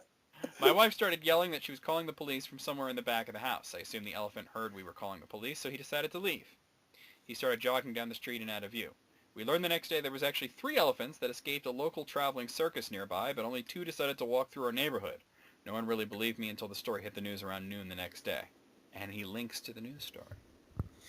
Oh, wow. I gotta see, what's the headline on this? Cops round up 3 escaped elephants in Newmarket. Oh, Newmarket, okay. Do you know where that is? It's around Toronto. Oh, okay. That's crazy. That's crazy. I like elephants, so that was a fun story. Yeah. Wow, that's crazy. Yeah.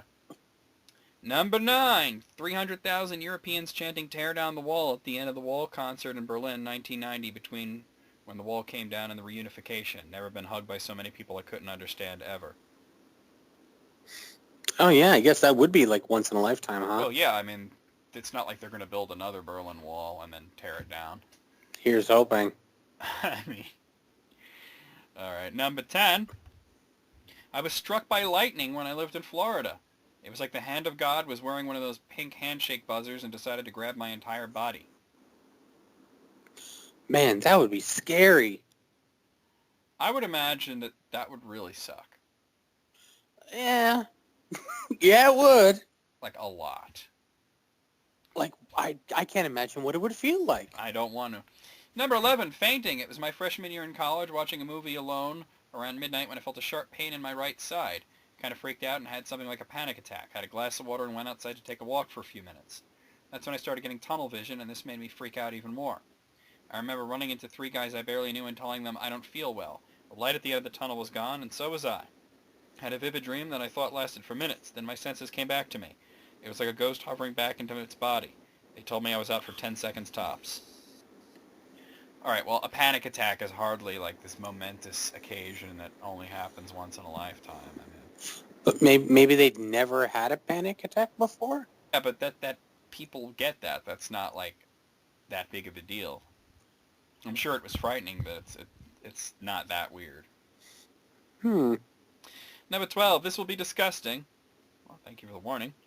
But once a small fly flew in my mouth and I didn't know. How the hell would you not know that? It was a really, really small fly, though. I bit it without knowing what it was, and it tasted like berries or fruit. 1010 would eat that fly again.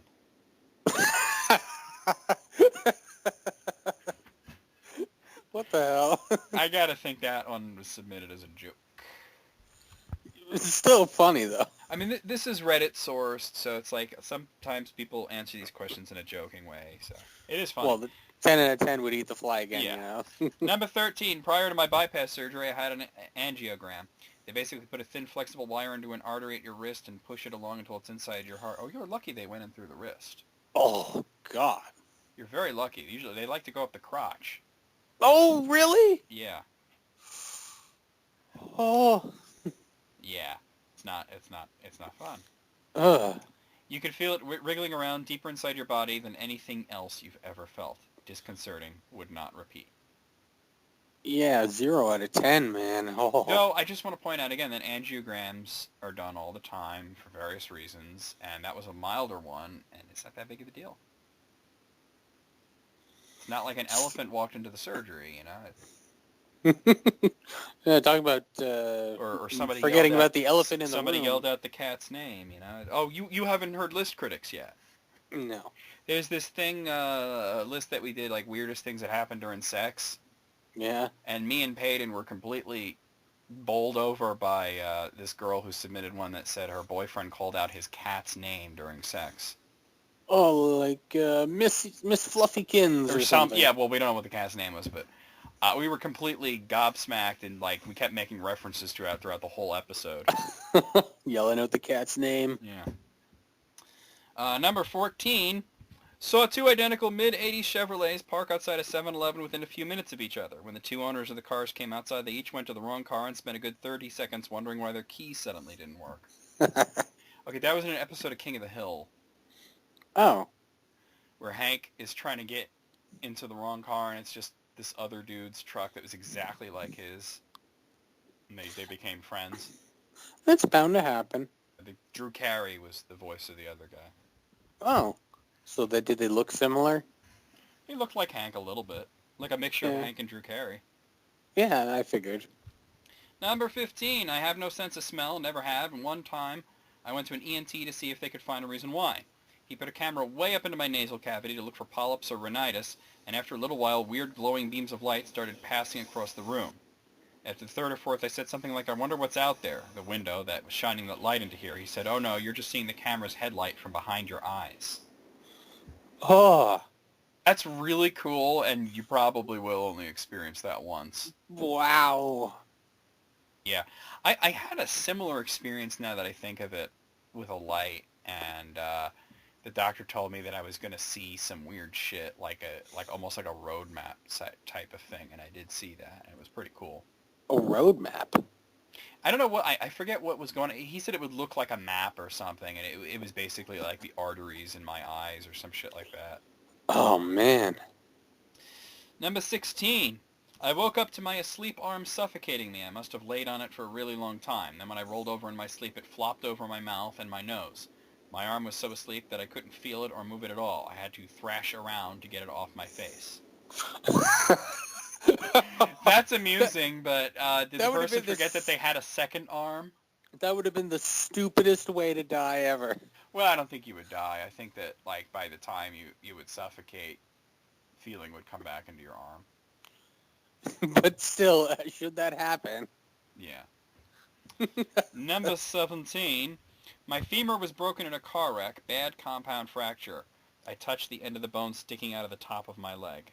Burned like a motherfucker. Fuck.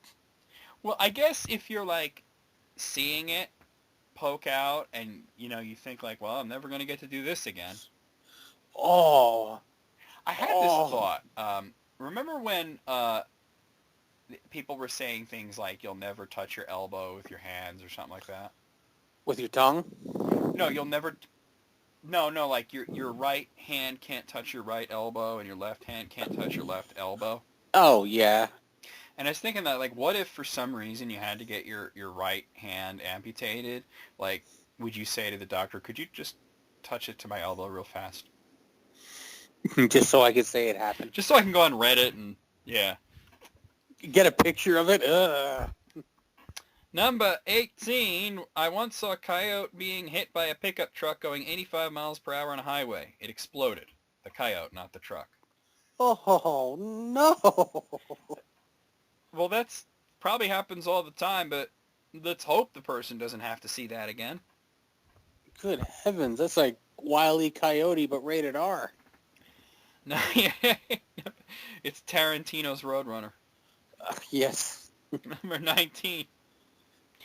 One time I yawned really wide and I heard a clicking sound on my jaw. I wasn't able to close it for about 15 seconds. Most horrifying 15 seconds of my life. Lockjaw? No, that's not lockjaw. That's it's a thing with the bones where it could kind of temporarily get affixed open. Oh. Yeah, it happens. It is scary.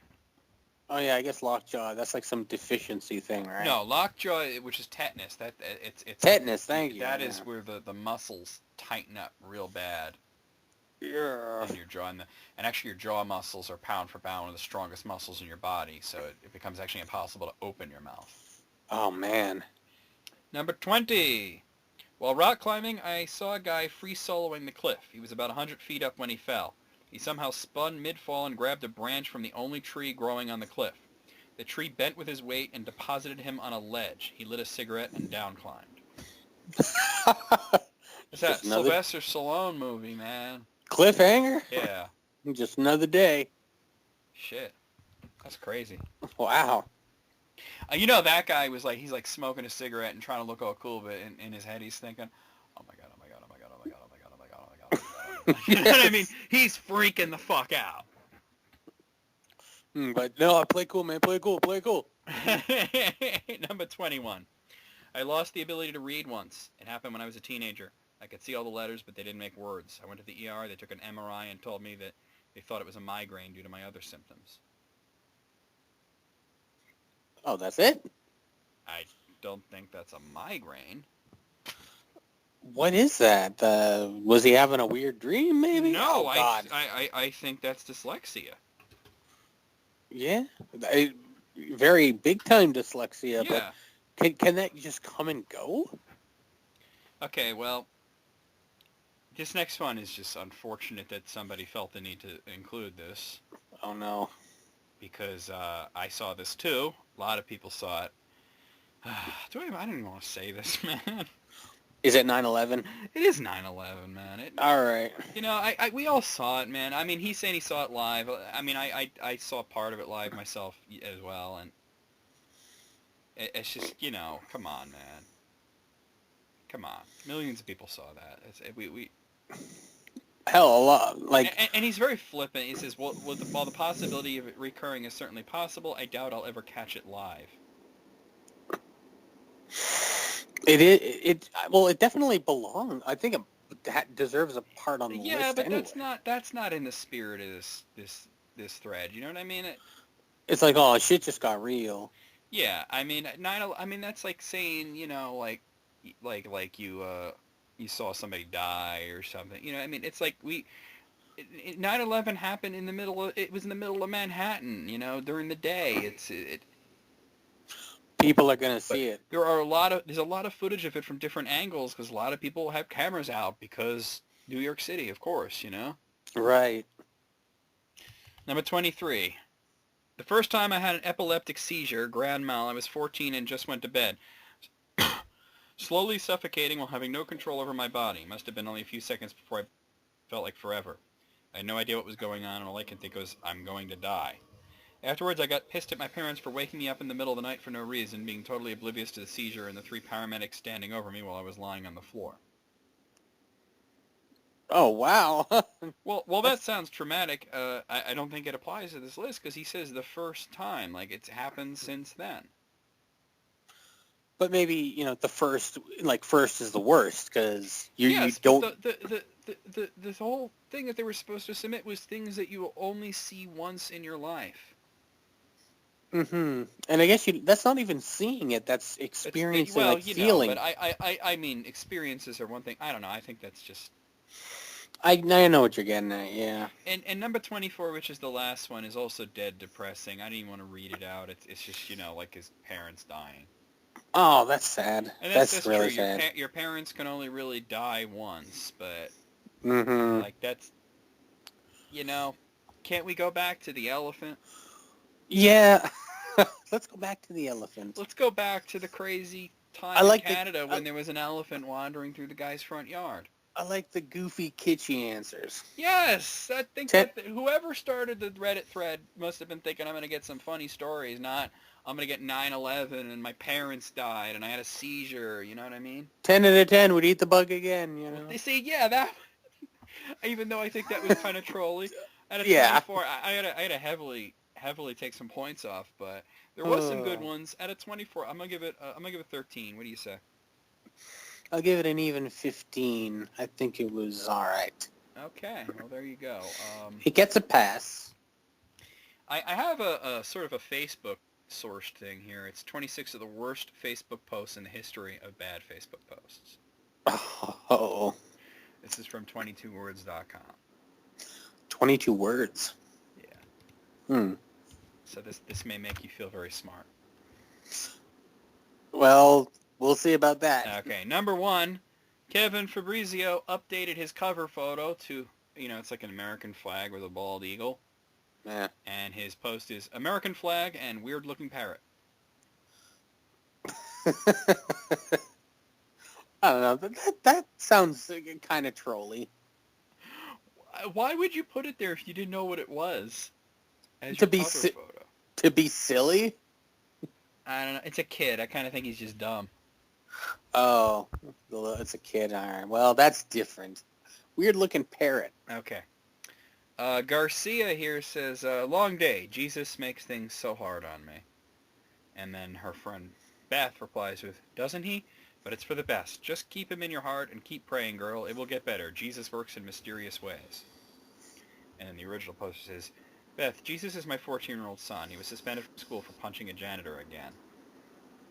Jesus. It's probably Jesus, but, you Huh. know, the joke doesn't work unless you say it as Jesus, so. Yeah, of course. Jesus was suspended from school for punching a janitor again. Again. It happened more than once. Poor janitor. Unless Um, the janitor's a dick. maybe. Was it the same one? Oh no. Okay, Emily here posts, can't weekends be longer, but just imagine the word weekend spelled with no vowels at all. Weekends, yeah. And then Kaylin replies with, yes, weekend spelled correctly. That is longer. And then Emily says, I don't get it? Oh God. Can I buy a fucking vowel? Can you buy a clue? Caitlin here, or it's actually Catlin, posts a picture of some pigeons. And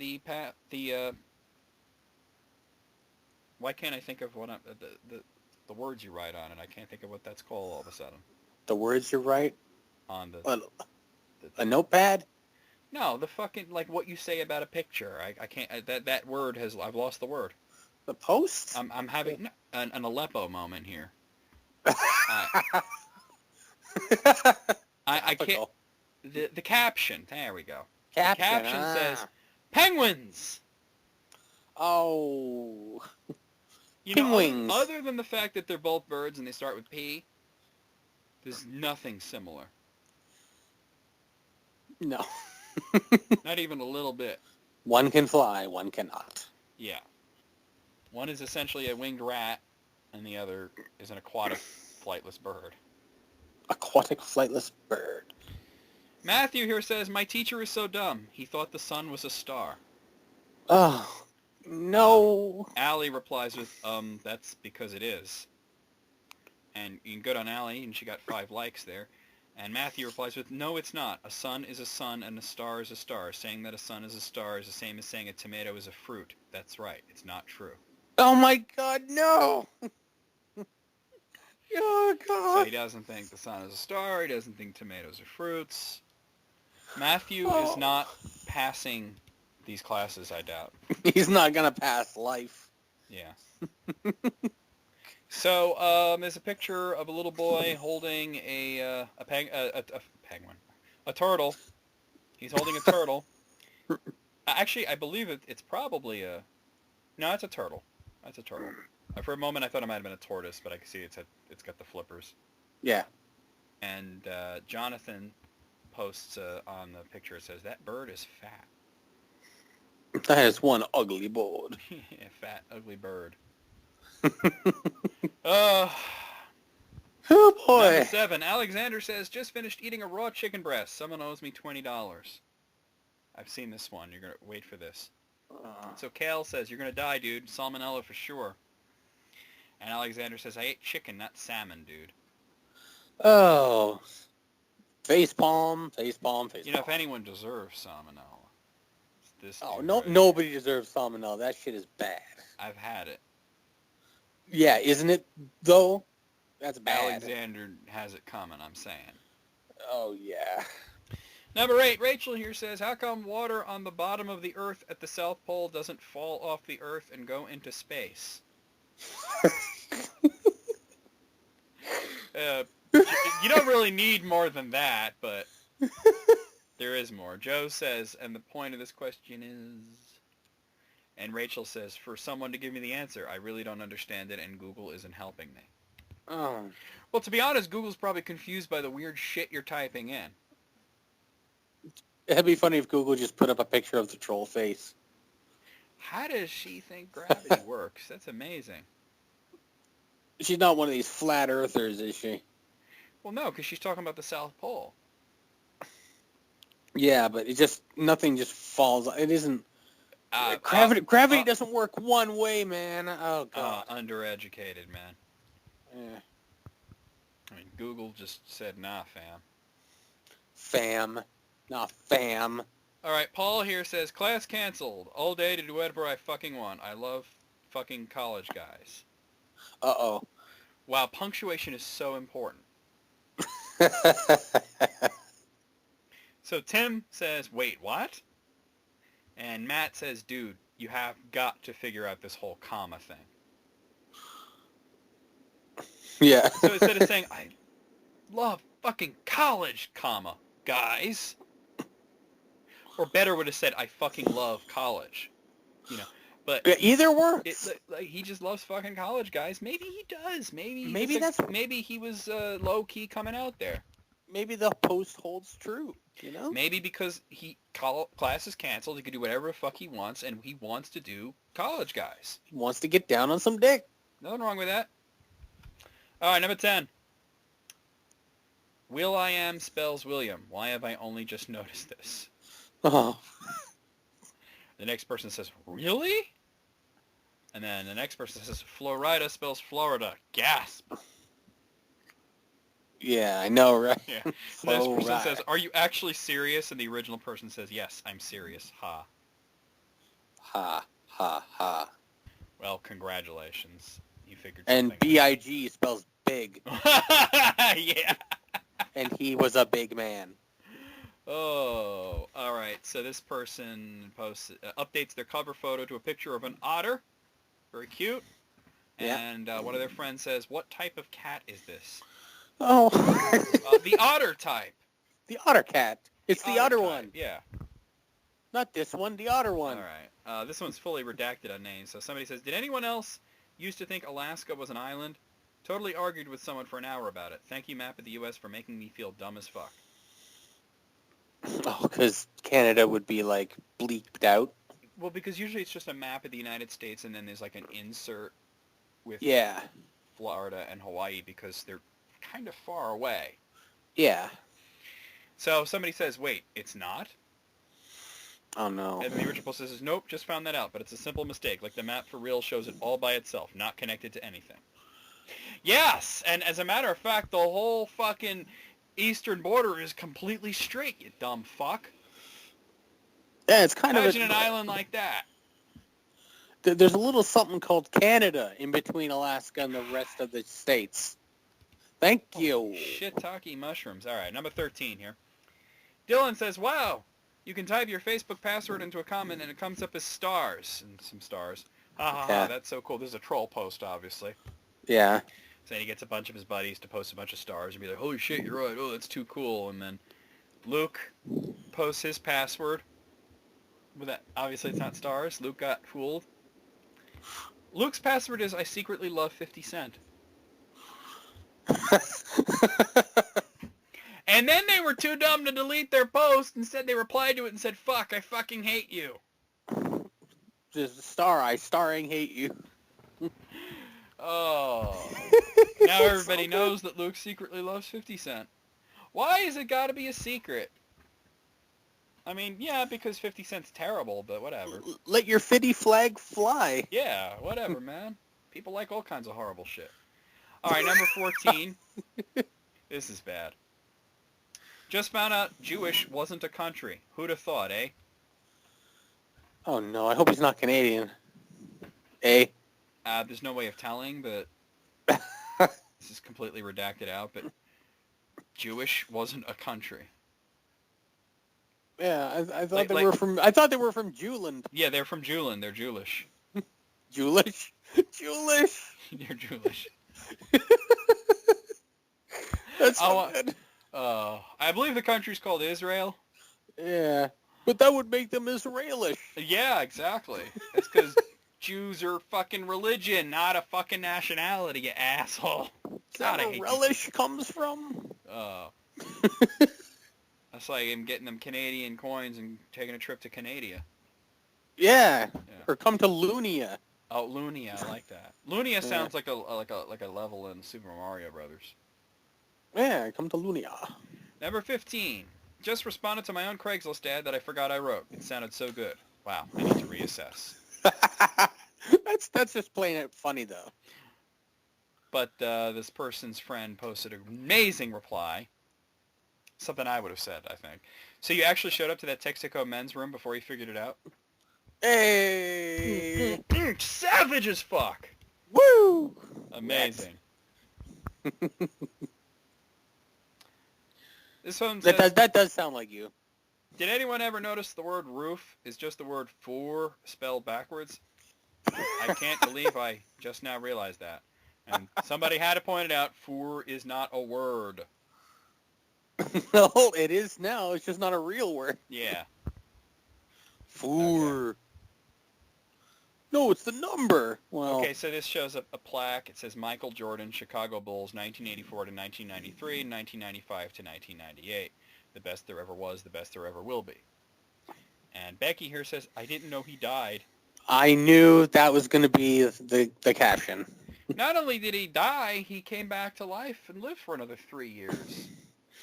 Well, that's this chick. That's the magic of Michael. Wow, man. I mean, wow. All right, number 18. Not sure how guys can handle cock so well. Wait a minute. There's more to this, but just pause. Yeah. Whoa. This gets worse. I feel like I got cock everywhere, but in my cracks tonight. Oh, no. All over my hands, pants, even the floor.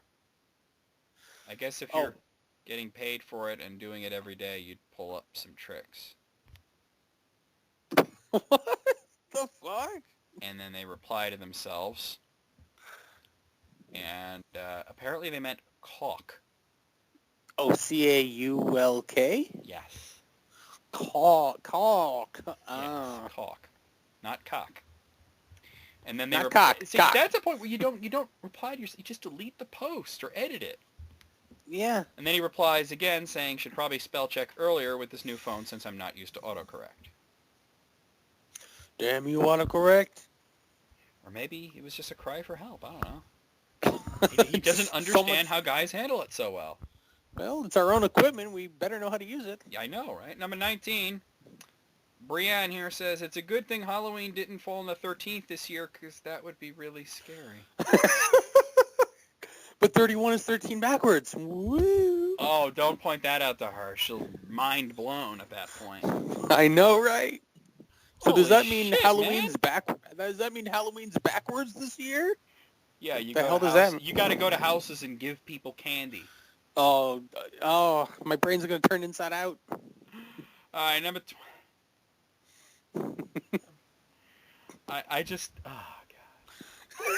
So, this person posts a picture. Of it's taken from the inside of a car, and they're holding a tennis racket up to the dashboard, and the tennis racket has a W on it. You know how it's like a different color? Right. And then you see the shadow of the tennis racket on the dashboard. It says, where's the W? #trippy. Oh, God. Because apparently differently colored plastic has a different shadow. Has a different shadow, yeah. Oh, man, that's bad. Eye roll. Yeah, eye roll. Number 21. Kirk says, just got done raping all the kids' presents. All right. Rapping, yeah.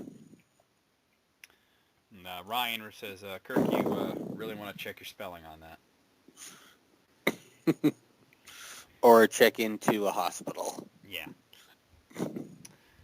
Number 22 says, how did people know what roads to take before Google Maps was made? And somebody says they used Maps. And which app is that? And the original person says, what? No, I said before Google Maps. Millennials, am I right? Oh, God. You can't even blame it on millennials. This is just generic stupid. This is just dumb for dumb. Yeah. All right, number 23. Mm-hmm. Okay, how come some black people get Black Friday and there are discounts at so many stores? Why can't there be a White Wednesday or something? White Wednesday? White Wednesday. And then somebody says, you know Black Friday has nothing to do with black people themselves, right? And the original person says, I know, but still. I know, but still. Well, there's Cyber Monday. Want a cyber? Well, yeah, right? Remember when that was a thing that people did on the regular? I remember. And ASL. Oh, well. Never a big fan of that one. Nah. But the cybering I was a fan of. That was fun. But people don't do that anymore. It's just not a thing. Now it's just all about sounds tacky. sexting now. Yeah. Which is not the same thing. No. It's sort of like video games. Like these days, everything's so explicit. Back in our days, we had to use our imagination. God forbid. Right? Okay, Andrew here posts a picture of... I'm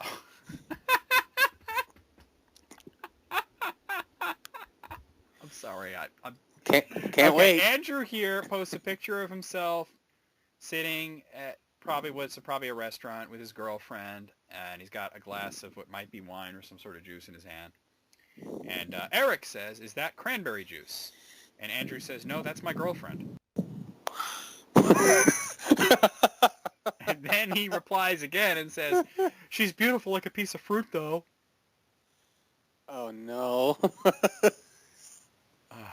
Like a piece of fruit. Well, I'm going to assume that Andrew was joking there. Number 25, Sandeep here says, "Whoa. Wake up, eat, poop. School, eat, school, poop. Running, work, work, work, eat, poop, sleep. My next 4 days."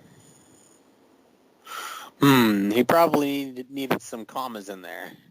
Yeah. Iris says, "Seriously, dude, commas. I read that as you wake up and eat poop. As did I." And then he eats school poop. And then he eats poop sleep. What is poop sleep? I don't know. It's some advanced shit, man. Gotta change his diet. Seriously. Put some more bran in there. Damn, man. Yeah, total it's called. Jesus. All right. Last one, number 26. Alan posts a picture of Mount Rushmore. I know you're not from this country, but I'm positive you know what Mount Rushmore is all about. Yeah. And Anthony replies with, "Crazy how nature make that." Yeah. It just magically formed some of the This is one presidents. those mysteries of life, huh? Yeah. Oh, wait, there's more? Oh? Wait, it says 26, but there's more. Oh, God. I'm strangely okay with this. Let's keep going down the rabbit hole. I'm okay with this because I'm loving this. Number 27. Saw the dumbest elevator today. It had a button for the floor I was already on. The fuck? Do they think there's one elevator for each floor? And then somebody replies with, "I don't know how I feel about this." Dude's got to go back to school. Yeah, Nick like says, elementary school. Yeah, Nick says, "My dick is so big it goes from A to Z." And then Aiden says, "Look at your keyboard." That's funny. That's Not a good good. response. Alfred Hitchcock here.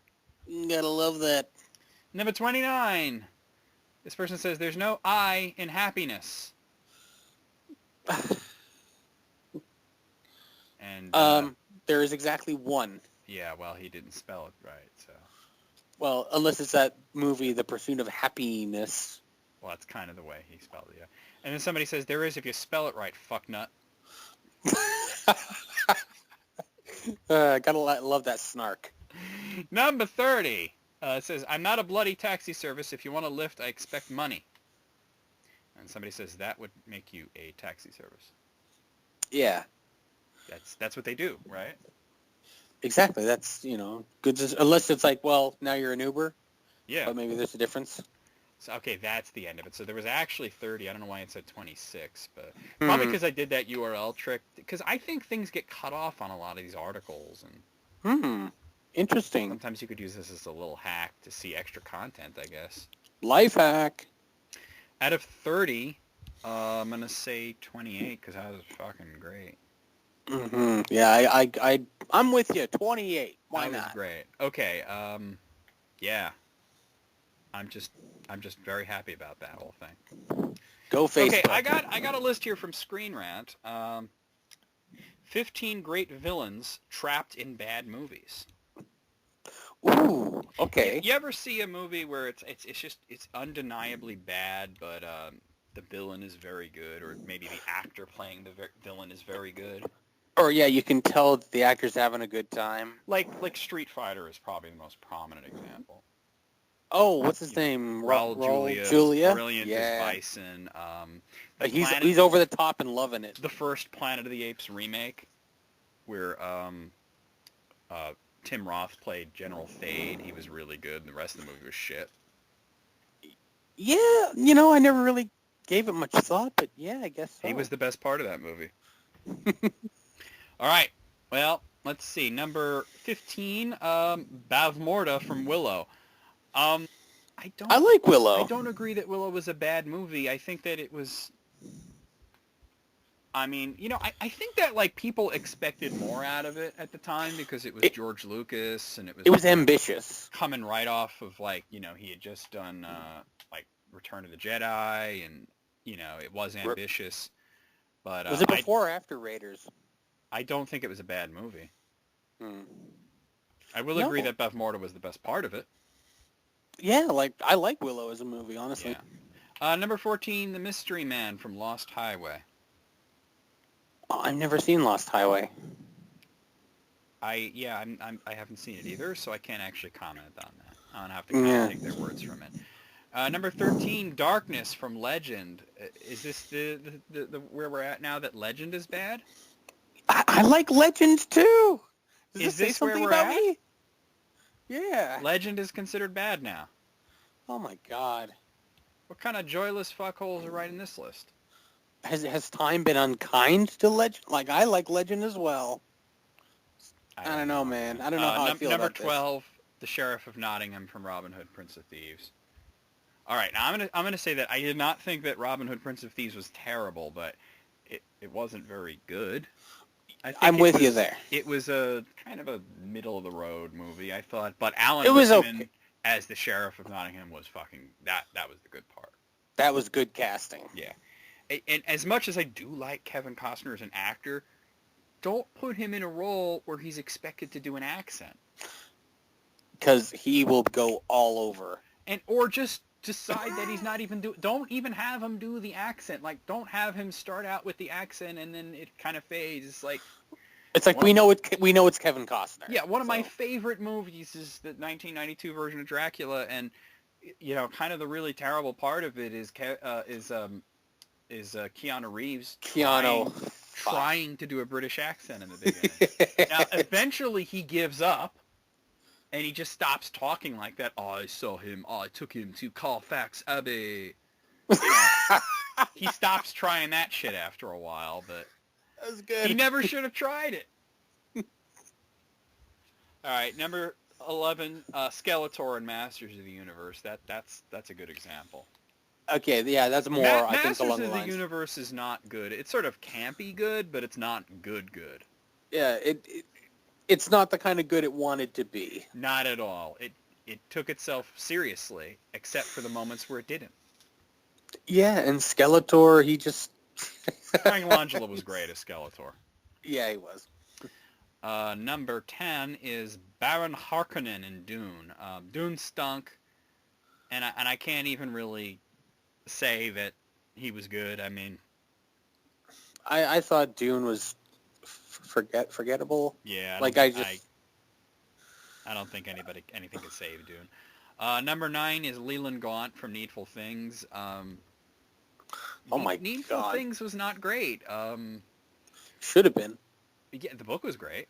But that was almost... You know what? No, honestly, though, if you've ever read the book, how the hell do you adapt something like that? You know what I mean? That should have been like a TV show or something. It could have, but I think it could have been a better movie. It's just it didn't turn out that way. I doubt it could have been a better movie because I think that when your source material is that wordy, I honestly think that like because Stephen King has some novels that just would not make good movies and they would make better TV shows, and they understood that with Under the Dome. So why didn't they understand that with Needful Things? Well, didn't Under the Dome kind of fold under its own weight eventually? Well, because they went off track. Mm-hmm. But Max von Sydow is always good. Yeah, and he was to be good in fair. Needful Things. There was no exception there. Number 8, and I mentioned this earlier, General Thade in Tim Burton's version of Planet of the Apes. There you go, old Tim Roth. Yep. Number 7, The Tall Man in Phantasm. Oh, did I see that? I can't remember what it is. I don't believe that I saw that, so there you go. Number 6, Catherine Trammell in Basic Instinct. You know, this is accurate. I mean, a lot of people didn't, think of the fact that Basic Instinct sucked because they were so caught up in Sharon Stone's performance. Yeah, I thought Basic Instinct was all right, and she certainly played her role. Just don't ever watch the sequel. I never saw it. Don't. All right, I'll keep not seeing it. Yeah, number 5, Akasha from Queen of the Damned. Oh, Aaliyah? I gotta say that, I didn't think it was bad. I never saw it. I just know she's in it. Yeah. Number 4, Profian from Dungeons and Dragons. Well, I mean, it is Jeremy Irons, so... I mean, Dungeons and Dragons was a piece of shit, but yeah. Yeah, the movie was hot garbage. Yeah. Number 3 is a weird one. Mm-hmm. Lucifer from Constantine. Now, I've seen Constantine. Lucifer was not the villain. As a matter of fact, he had kind of helped Constantine at the end. Mammon was the villain. Mm-hmm. I thought Constantine was all right. I don't know if it was bad. I liked it more than I thought I would. That's kind of how I feel. I was pleasantly surprised by how good it was, and I was glad that they made him from California because, God forbid, they try to make Keanu Reeves do a British accent. Oh, no. I mean, I would have rather that they did the old version of Constantine and that they had Sting play him, but that wasn't going to happen, I guess. So that would have been cool. Yeah. Number 2, Carl Stager from The Cell. I barely remember this movie. I remember this quite vividly, and I don't know, as a villain, he was hammy as hell. Wasn't he just kind of like more of a presence? Like he was kind of like I remember I am a bad man. I remember the visuals more than anything. That's the idea. Is it's more of a visual, weird feast. And finally, number 1 is Dr. Moreau from The Island of Dr. Moreau. They are talking about the newer one, the remake with what's his face there, Marlon Brando. Marlon Brando, who is certifiably insane at that point in his career. Yeah, this is later Marlon Brando. He had his like little friend with him. Yeah, that's just a weird. That was just some guy that he was friends with that he wanted to be in the movie. Really? Yeah, he just showed up with this dude following around, and he said, "This is my friend. I want him to be in the movie." I want him to be in the movie. Yeah. And like all those weird costumes and shit, that's just shit he would show up wearing. It's just a weird movie. The Island of Dr. Moreau, the remake. I think that, like, I don't know, somewhere along the time of Apocalypse Now, he lost his goddamn mind and never got it back. He thought he was in the real shit. Yeah, apparently. So, there you go. I don't agree with all these, but out of, was it 10? It was 15. I think so. It was 15. I'll give it a 10 out of 15, actually. I don't agree with all of it, but they get the basic gist of it. I'm going to go for a 9 out of 15. 9. Ow, fuck you, Screen Rant. Okay. All right. I have a couple more from Screen Rant, actually. Yay, movies. Yay, movie stuff. Bitty bitty bitty. Biggity biggity biggity boom. Wiggity wiggity wiggity whack. You wiggity wiggity whack if you don't got biggity biggity back. All right. Well, this is actually even though Screen Rant does a lot of pop culture stuff other than movies, and this is related to comic books actually. Okay. Superheroes are huge in movies right now. There's approximately 50 superhero movies every year, and I mean, so they're going to do this 15 superheroes you did not know were related to villains. Oh, like blood related? Yeah. Oh, or perhaps by marriage, I don't know, but yeah. One way or another. We'll find out. I haven't looked at this yet. So let's see. Can you think of any examples of where a hero and a villain are related? Oh my God, no, because I comic books way more than I do, and I'm trying to think of like even the movies wasn't one of the like Magneto's son or something like that, or Magneto's son is Quicksilver. Quicksilver. That's it. Yeah. Yeah, but here's the thing, like, sometimes Magneto's a villain and sometimes he's not, and sometimes Quicksilver is a villain and sometimes he's not. It really depends on who's writing why, you know what I mean? I don't think they're going to include that. That's a little too obvious. I don't know. There's probably some obvious ones that I can't think they of, do a lot of, like, my evil brother, you know, that kind of shit. My evil brother. Yeah, evil twin trope, you know. I just thought of one, what's his name? Juggernaut. The Juggernaut is Professor X's stepbrother. Stepbrother. Yeah. It's still kind of a relation. Yeah, I guess that does count. Step counts. Yeah. Like they said in Curb Your Enthusiasm. Step counts. Yes. Number 15, Wonder Woman and Ares. Oh, okay. That is questionable. Like what kind of relation, though? Okay, well, the way I know it, Wonder Woman's mother was Hippolyta, and she created her out of clay, which was struck by lightning by Zeus. So you could kind of sort of say that Wonder Woman's father is Zeus if she's to have a father. Even though it's just a lightning bolt? Yeah, and therefore you could maybe say she's related to all the Greek gods, but let me just skim what they have here.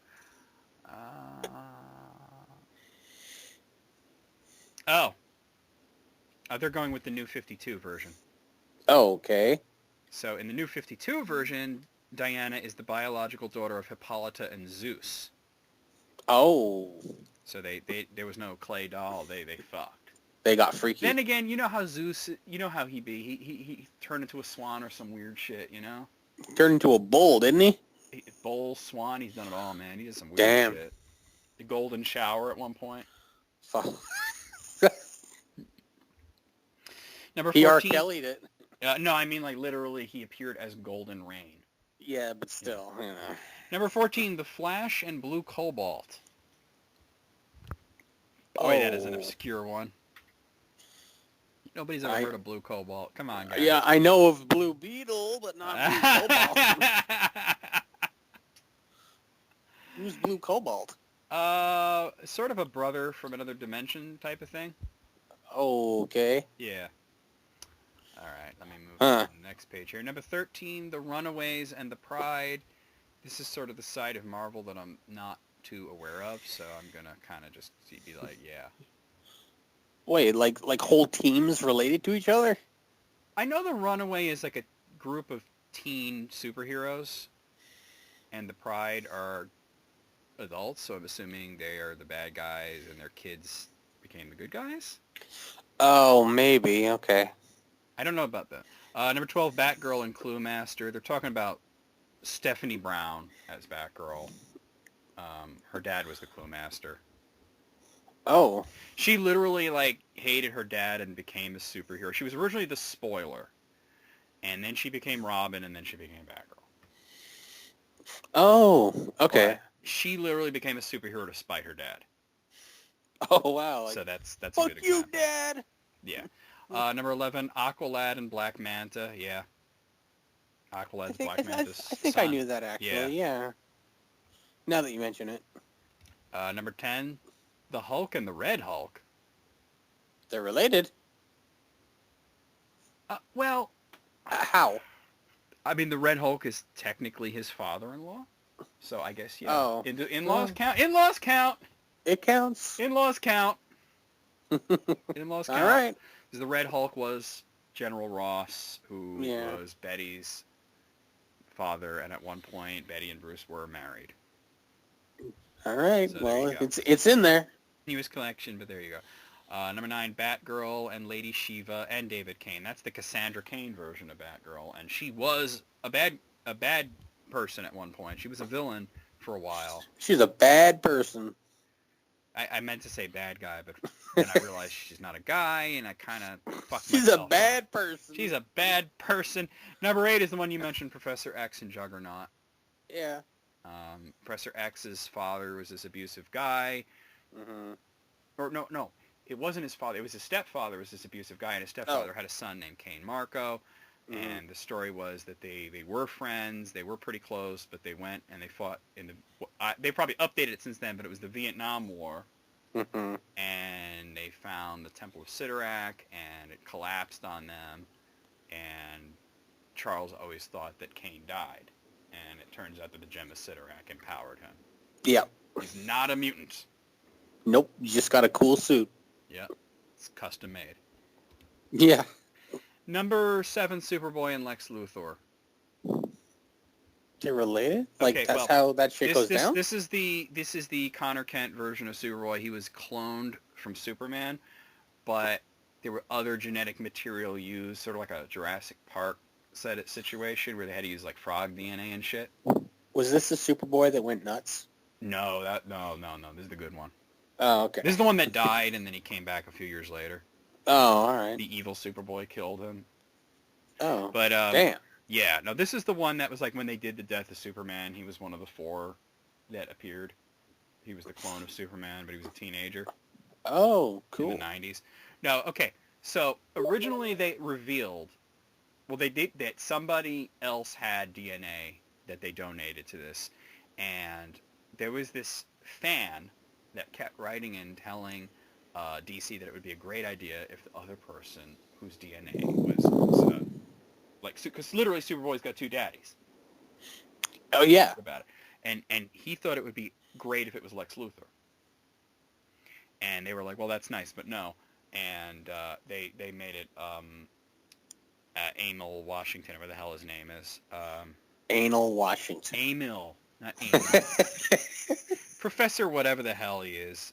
Yeah. But they made it that guy, and eventually that fan, who always thought it should have been Lex Luthor, got a job at DC Comics. And one of the first books he wrote was Teen Titans. And that was one of the first things he changed. Wow, he held on to that. He did hold on to it. And that guy's name, by the way, is Jeff Johns, who is known for making massive changes in the DC Universe. Wow. Usually for the better. And you could actually find, if you... hold on a second.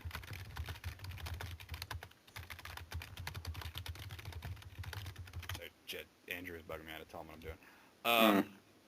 Yeah, you could find his letters in those old comics. Jeffrey Johns. Didn't he do like the whole War of Light thing? Yeah, that was when he was writing Green Lantern. Number 6, Deathstroke and Jericho. Yeah, Jericho's Deathstroke's son. He was on the Teen Titans. Deathstroke also had a daughter named Ravager, who was also a hero. Oh, well, there's another one. So, yeah. Although sometimes Ravager can be a bitch, so who knows? Number 5, Raven and Trigon. Oh, yeah. It's pretty obvious, actually. I mean, the Teen Titans, a lot of them were related to some fucking bad people, huh? Yeah, but that made them, you know, more... some bad hombres. Fleshed out characters. Yeah. Number 4... Batgirl, another version of Batgirl, and James Gordon Jr. Oh. Yeah, Commissioner Gordon did have another kid who was a crazy psychopath, serial killer guy. Damn. Yeah. I did not know that. Yeah, they don't bring him up much. He's not exactly invited to the Thanksgiving dinners and shit. Considering I think he's drooling on himself in Arkham. What stories was he included in? He was in the Suicide Squad. In the movie? No, one of the comics. I mean, because every time they do, it's always different. Oh. It's never the same team, you know. Oh, yeah, you're right. Number 3, Black Panther and Jakara. Yeah, okay. Yeah. I mean, I could have said that, I guess. Now that they mention it, of course. Number 2, Spider-Man and the Prowler. They're talking about Ultimate Spider-Man. Oh, okay. Prowler was his dad, I think. Oh, his uncle. It was his uncle. I don't really know much about Ultimate version. He's better. Oh, yeah. All right. Number 1, Robin and Ra's al Ghul. The Damian Wayne version of Robin. Obviously, Ra's al Ghul was his grandfather. Oh, yeah. They did like a whole bunch of animated movies kind of about that, right? I wouldn't say a whole bunch. They did one. Well, weren't there a couple that had Damian in it, though? Well, I know Batman and Son was the big one. They might have included him in other ones. I haven't seen all the Batman animated movies because there's about 4 of them every year, it seems. There was I saw one, Justice League versus Teen Titans, and Damian was Okay. like the leader of that one. Oh, okay. It was pretty good. Damian's I think he's a pretty interesting character, and yeah, His grandfather is Ra's al Ghul. Yep. Okay, out of 15, what say you? I'd probably have to go pretty high because a lot of these I didn't know, but a couple of them I did. So 13. It was interesting. I'm going to agree with you on that, 13. Okay, so let's stick with Screen Rant. I've got a video game list here. Yes, video games. Specifically fighting games. Oh, this is more up your alley. Yeah, it is, too. 15 most unfairly overpowered fighting game characters. They're not talking about bosses necessarily, I guess. They're talking about characters that are just too OP. Oh, you're going to be all over this one because I just Can you think know. of an example of a fighting game character that is just way too OP? Fuck, I don't know, man. Like, well, I'm going to give the obvious example. Okay. Super Smash Bros. Brawl, Meta Knight. Oh, yeah, he's banned from tournament play. No, not usually. It's Isn't more he? Of a, I thought he was. It's more of a gentleman's agreement.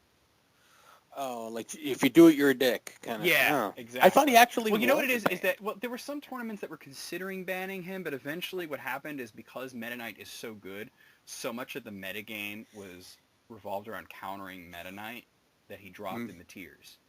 Meta game, Meta Knight. Well, yeah, kind of weird how that turned out, but so much of the metagame in Smash Brawl was revolved around countering Meta Knight, so many people became good at fighting Meta Knight that he's no longer considered the top tier character. Yeah, I guess you figure it out. You know, you put so much effort into it.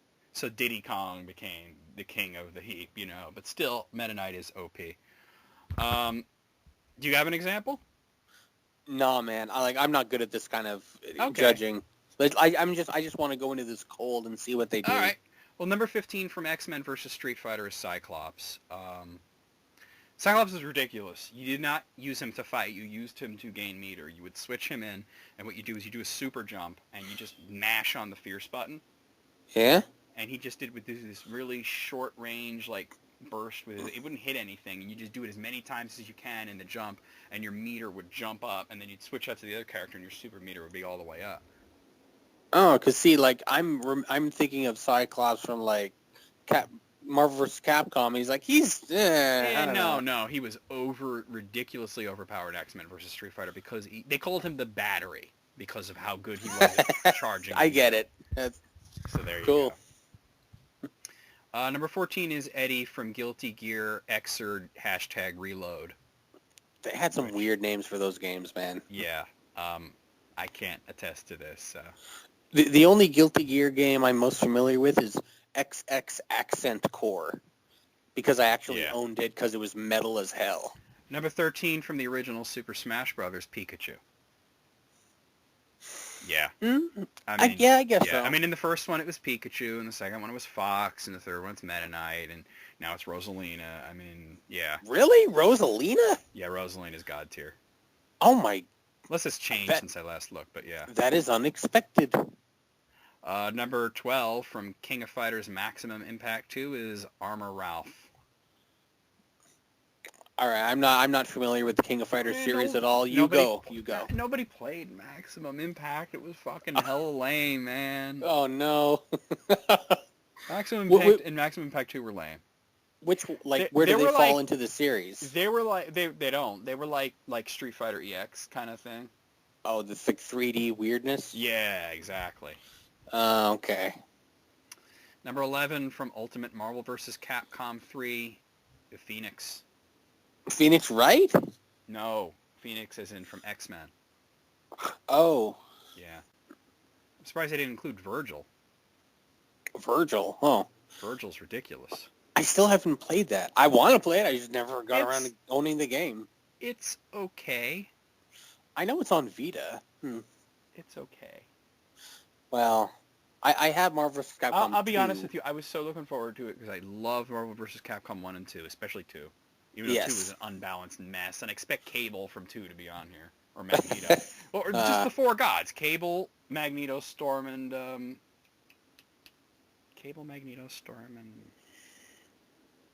Oh. Who was the fourth one? Oh. There were four that were like, oh, Sentinel. Oh, whoa. Okay. Yeah, Sentinel was ridiculous. But I was highly disappointed by 3. It really is like one of those games where once you get a combo, you've won. Like, it is, like, once you, like, usually in a video game, in a combo, once you knock someone to the ground, the combo is over. Yeah. But they give you a move that lets you hit somebody that's on the ground and continue the combo. Oh, no. So at high-level play, or even mid-level play, once you get hit, it's like, okay, this character's gone. You just got to wait for the other character to come in, and maybe you can make a comeback. It's like, as soon as you're hit, game over, Yeah, put down the pretty much. controller. Number 10 from Tekken 6 is Bob. Bob. How intimidating. Yeah.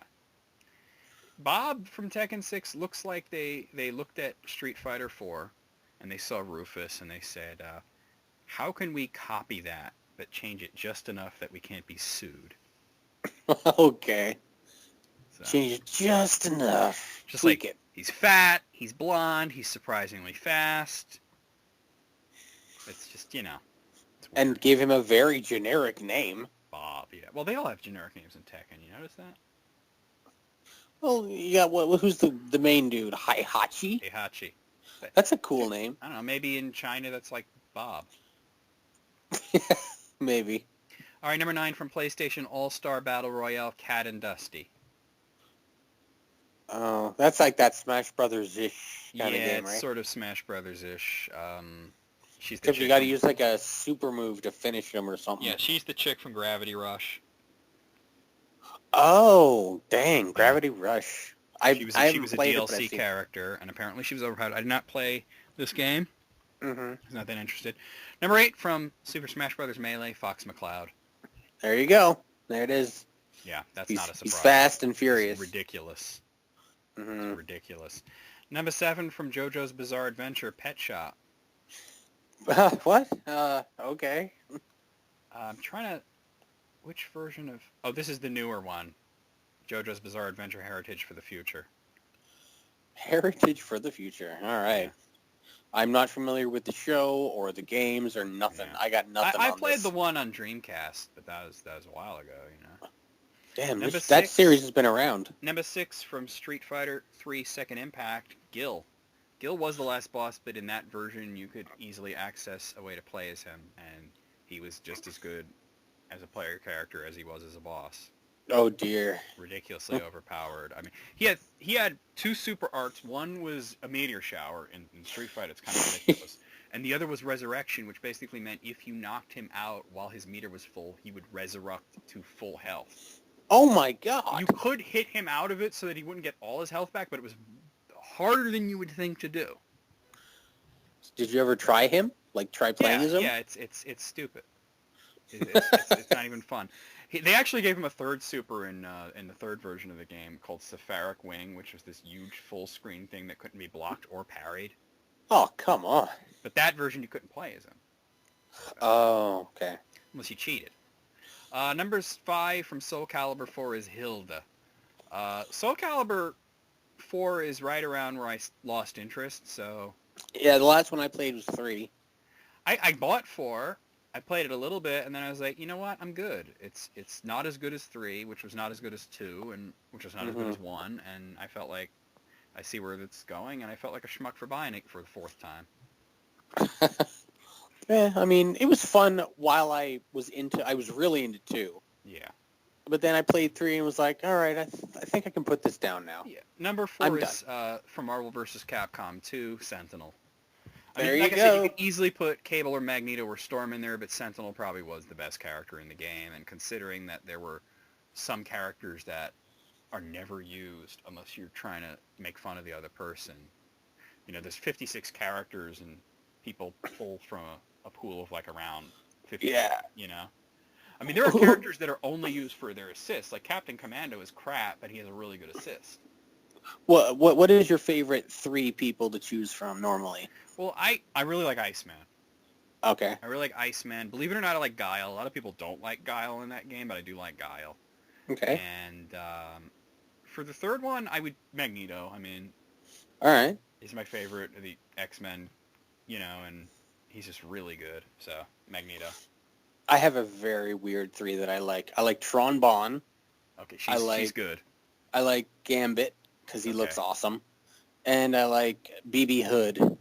That's not a bad pairing at all, actually. I just like her missiles. I like them a lot. Yeah.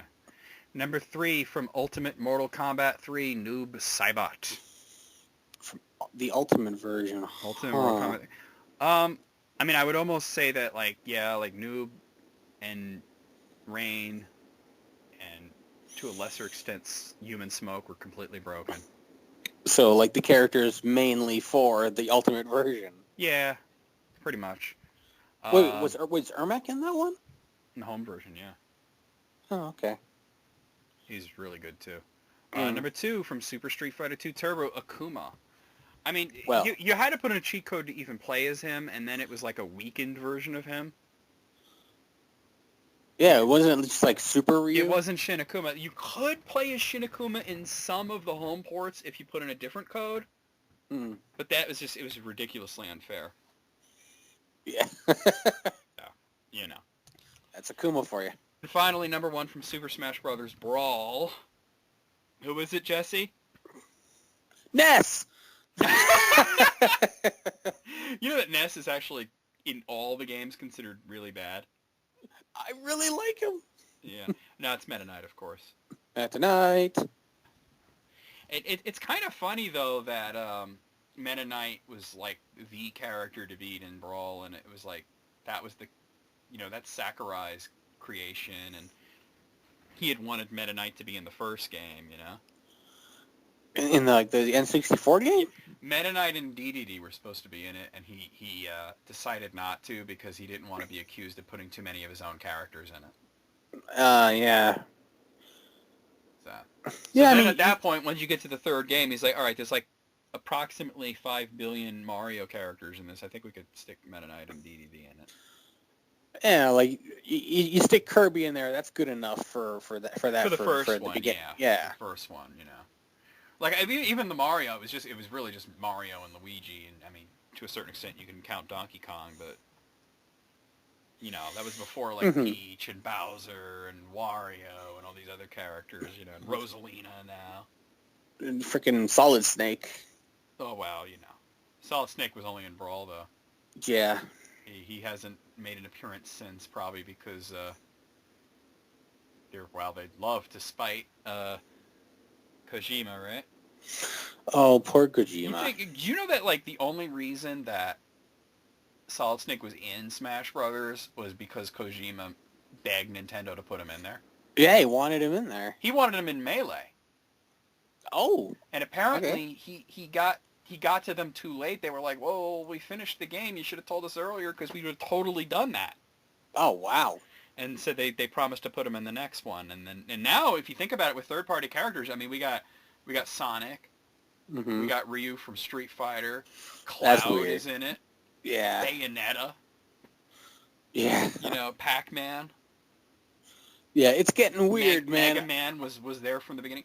I mean, but I'm glad they've only stuck to very iconic characters. Bayonetta may have been stretching it a little bit, but her whole like fighting style, she was in an action game they only really needed one button for. She's perfect for Smash. Exactly. Which is just a couple button game. Yeah, out of 15, what say you on this? Well, you're more knowledgeable on this, but I'm going to trust the list and go for a good 15. Perfect. These all sound overpowered to me. Yeah, I'm gonna. You know who should have been included from Mortal Kombat? That is Cabal. From 3? Or from 9. Oh, or 9. Yeah. Cabal, when I first played, the very first time I played Mortal Kombat 3 in the arcade, Cabal was my first character. Oh, okay. Mm-hmm. It was like, oh, he has disability like me. Okay. Andrew has just... Andrew has shared with me an image that I'm supposed to share with you. Okay. But it's quite wordy, so we'll wait till after we're done. Okay. Let's see then. Is it full of spiders? Oh no. Okay. It's all words. I'm gonna have to read it to you. I'm waiting for that spoopy scare that someone's going to send me a spider pic. Yeah, but wouldn't it be funny if it was like a cartoon spider that was like really jolly and Like, actually spoopy. like had a top hat and Oh, that would be cute. a little mustache or something? But if it was like a real spider wearing a top hat, fuck. That reminds me of a picture I saw of like one of the like a cluster of like little baby wolf spiders, Oh my and god. and somebody put like little life meters on each one, like it's like from an MMO or something or a MOBA, and then the Oh. big mama wolf spider had a big meter and then like the blue meter under it, and the caption was, "Holy fuck, that one's got a mana bar, run!" Oh my god. Wolves. Oh, fuck. Wolf spiders look so gross. All right, well I have a list here from Whisper. Whisper. Whisper. Totally gross things restaurant workers see and do, as submitted by people who work there. That's Whisper is the app, right? Where you can Whisper post is an whatever. app, but they also have a website where you can browse submissions from the app, and they usually do put them into lists. Oh, that's cool. That's cool. I work at a restaurant, and I've never once seen our tablecloths washed. Oh. Oh. Well, to be fair, just because you don't see it doesn't mean it doesn't happen. Have you ever actually been to a restaurant and seen like pre-stained, like that you before you even hit the table you can see stains? No. Oh, But that's the thing good. is, like, stains are going to happen, so obviously they got to do something about it. Like I think just because you don't see it doesn't mean it doesn't happen. That's true. To be fair. I'm a server, and when people request a house salad, we make it ourselves and use our hands to pick up the lettuce, tomatoes, and carrots. Well, maybe they wear gloves. Probably not. I'm over that. The chefs probably would do the same thing. You think? Yeah. I'm okay. Well, as long as they got clean hands. Well, I mean, as long as they didn't just, like, come out of the toilet or something, you know? Like, I'm going to my job today with contagious strep throat because no one can cover my shift. I work at a restaurant. Every server I know has been forced to work while sick. Yum. Oh, Well, that's strep clearly throat. a managerial problem at that one restaurant, you know? Like, Yes. I'm sorry, I don't care how short-staffed you are, you can't have that happen. You're just spreading disease at that point. Yep. Like, or make them wear a weird mask. Well, that's not going to get them a lot of tips then, you know? No, it's not. I'm a server. When people ask me for low-fat ranch, I always give them regular ranch. If you were really trying to diet, you wouldn't eat ranch at all. All right, so that's just one person being a dick. Yeah. That's a dick move. Dick move. Because you're sabotaging this person. I guess because then they'll be like, well, this low-fat ranch tastes great. I'll get it all the time. Nah, I don't know about that. I work at a restaurant that has a huge cockroach infestation. I'm ashamed to show up at work. That's a problem. Get that shit fixed. When they make me clean toilets at work, I use the same towel to clean the tables. I'm a server, not a toilet scrubber. So that means you got to be gross? Yeah, don't just be gross, man. I work at a restaurant, and more than once I've dropped bread rolls on the floor and still serve them. There's no such thing as the 5-second rule. Yeah, I mean, you can't invoke the 5-second rule if you're serving food to people. No, it does not exist. The restaurant where I work has served moldy food. I'm scared if I say something, I'll get fired. I mean, yeah, you know, because they could just fire you and rehire someone else, but at the same time, Totally. have standards. Anonymous tip? You know? Call the health Yeah. department? Yeah. Surprise Oh, yeah, inspection, anonymous, yeah. At the restaurant where well, then, you know, maybe the whole place gets shut down and everybody loses their job. So it's sort of a lose-lose situation. Who did this? Oh, not me. No, but I mean, like, if they shut the place down, no one's working. That sucks. Yeah. At the restaurant where I work, we don't clean the silverware. We just spray it with water until food comes off. Oh. Okay. When I was in college, I did work as a dishwasher in a restaurant, and I could tell you that doesn't sound right. You would spray it with water till food comes off, and then load it into a thing, and then it goes through the dishwasher.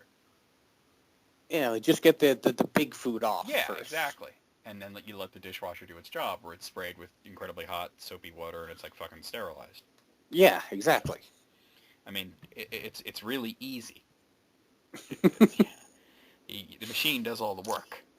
I work at a restaurant. I accidentally sneezed on a customer's food and still served it to them. Oh, come on. I hope they were caught. Probably not if they're submitting this to Whisper. Oh, that's awful. I'm a waiter, and when a customer asks me to fix their food again, I just microwave it and I give it back to them. Ask them how their food is, and they say it's so much better. The power of the mind, man. Who the fuck? Amazing if people fall for that. Mm. I mean, Apparently they do. Unless the specific complaint is that the food is cold. Well, then he's doing what they are asking. Yeah, but like imagine if like I had to send back a steak for being overcooked, and you just put it in the microwave. That's going in the wrong direction. Oh, it's even drier now. And I've had to do that. I mean, I went to a place where I ordered actually, it was a burger now that I think of it. It was a burger, and it was weird. It was,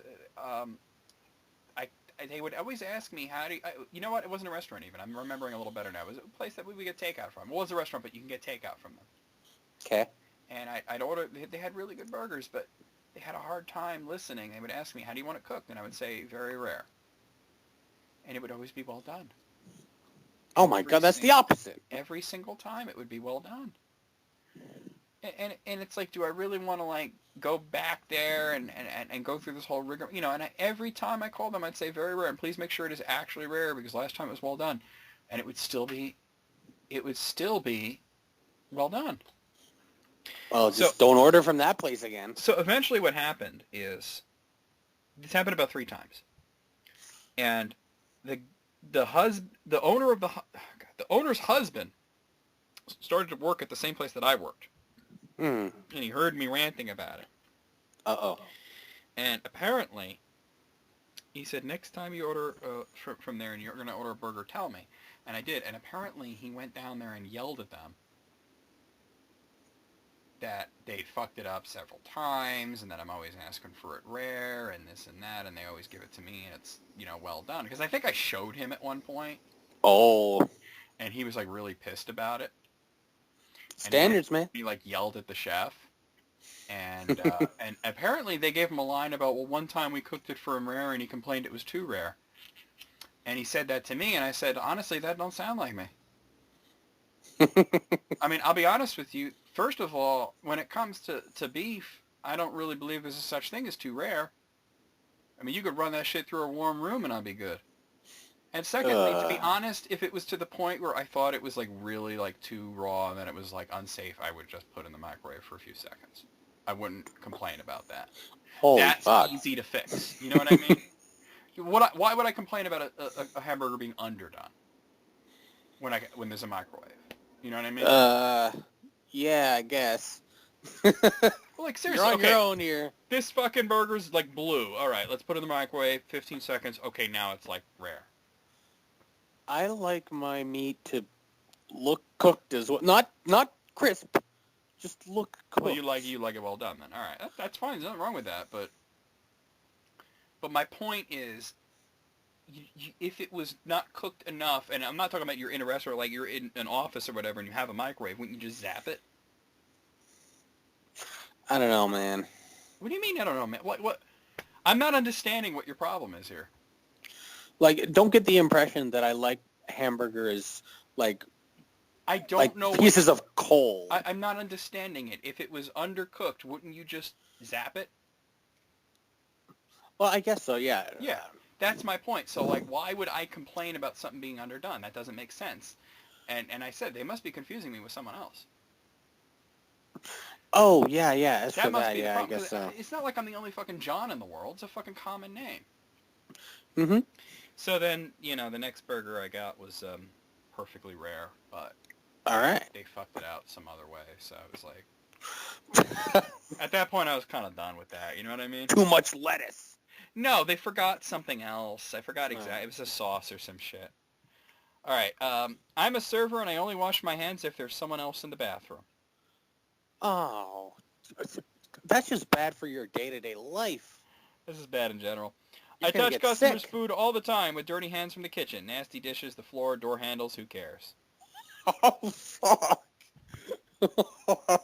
Jeez. Who cares?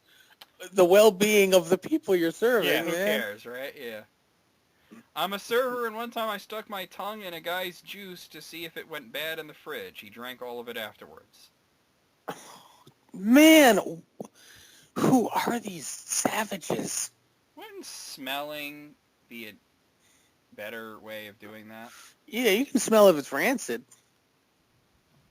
Does juice even go bad? Well, the sugars, I don't know, they can... Yeah, maybe. I don't know. I eat off customers' plates before serving them. I'm a waiter. Wait, say that again?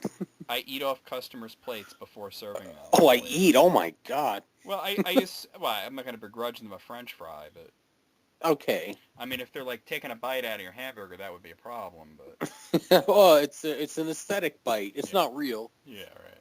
I work as a server, and the 5-second rule applies at work the same as it does at home. Oh, never should anywhere. It doesn't. It doesn't. It really doesn't. I'm a server, and if someone asks me to take the lemon out of their water, I just go in the back and do it with my hands. I can't stand that level of laziness. That level of laziness. Well, I mean, okay, can you imagine calling the waitress back and saying, I'd like you to take this lemon out of my water for me? Maybe there was too much lemon in the water, and now the water's already lemony. Maybe they want just new water. Then ask for new water. Don't ask for them to take the lemon out. That seems like you're just making them do things. Yeah, that's a bit dumb. It does seem lazy. Yeah. I work at a restaurant, and when I drop rolled silverware on the floor, I pick it up again like no one saw. We were supposed to replace the napkins, but I never do.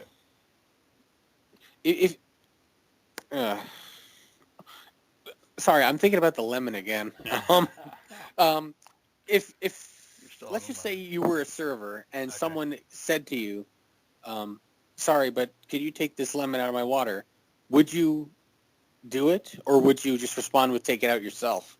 Well, no, I'm not going to say take it out yourself, because, I mean, you want to... That's rude as hell. Because don't most servers make like $2 an hour? I mean... You got to make those tips. You got to make those tips, right?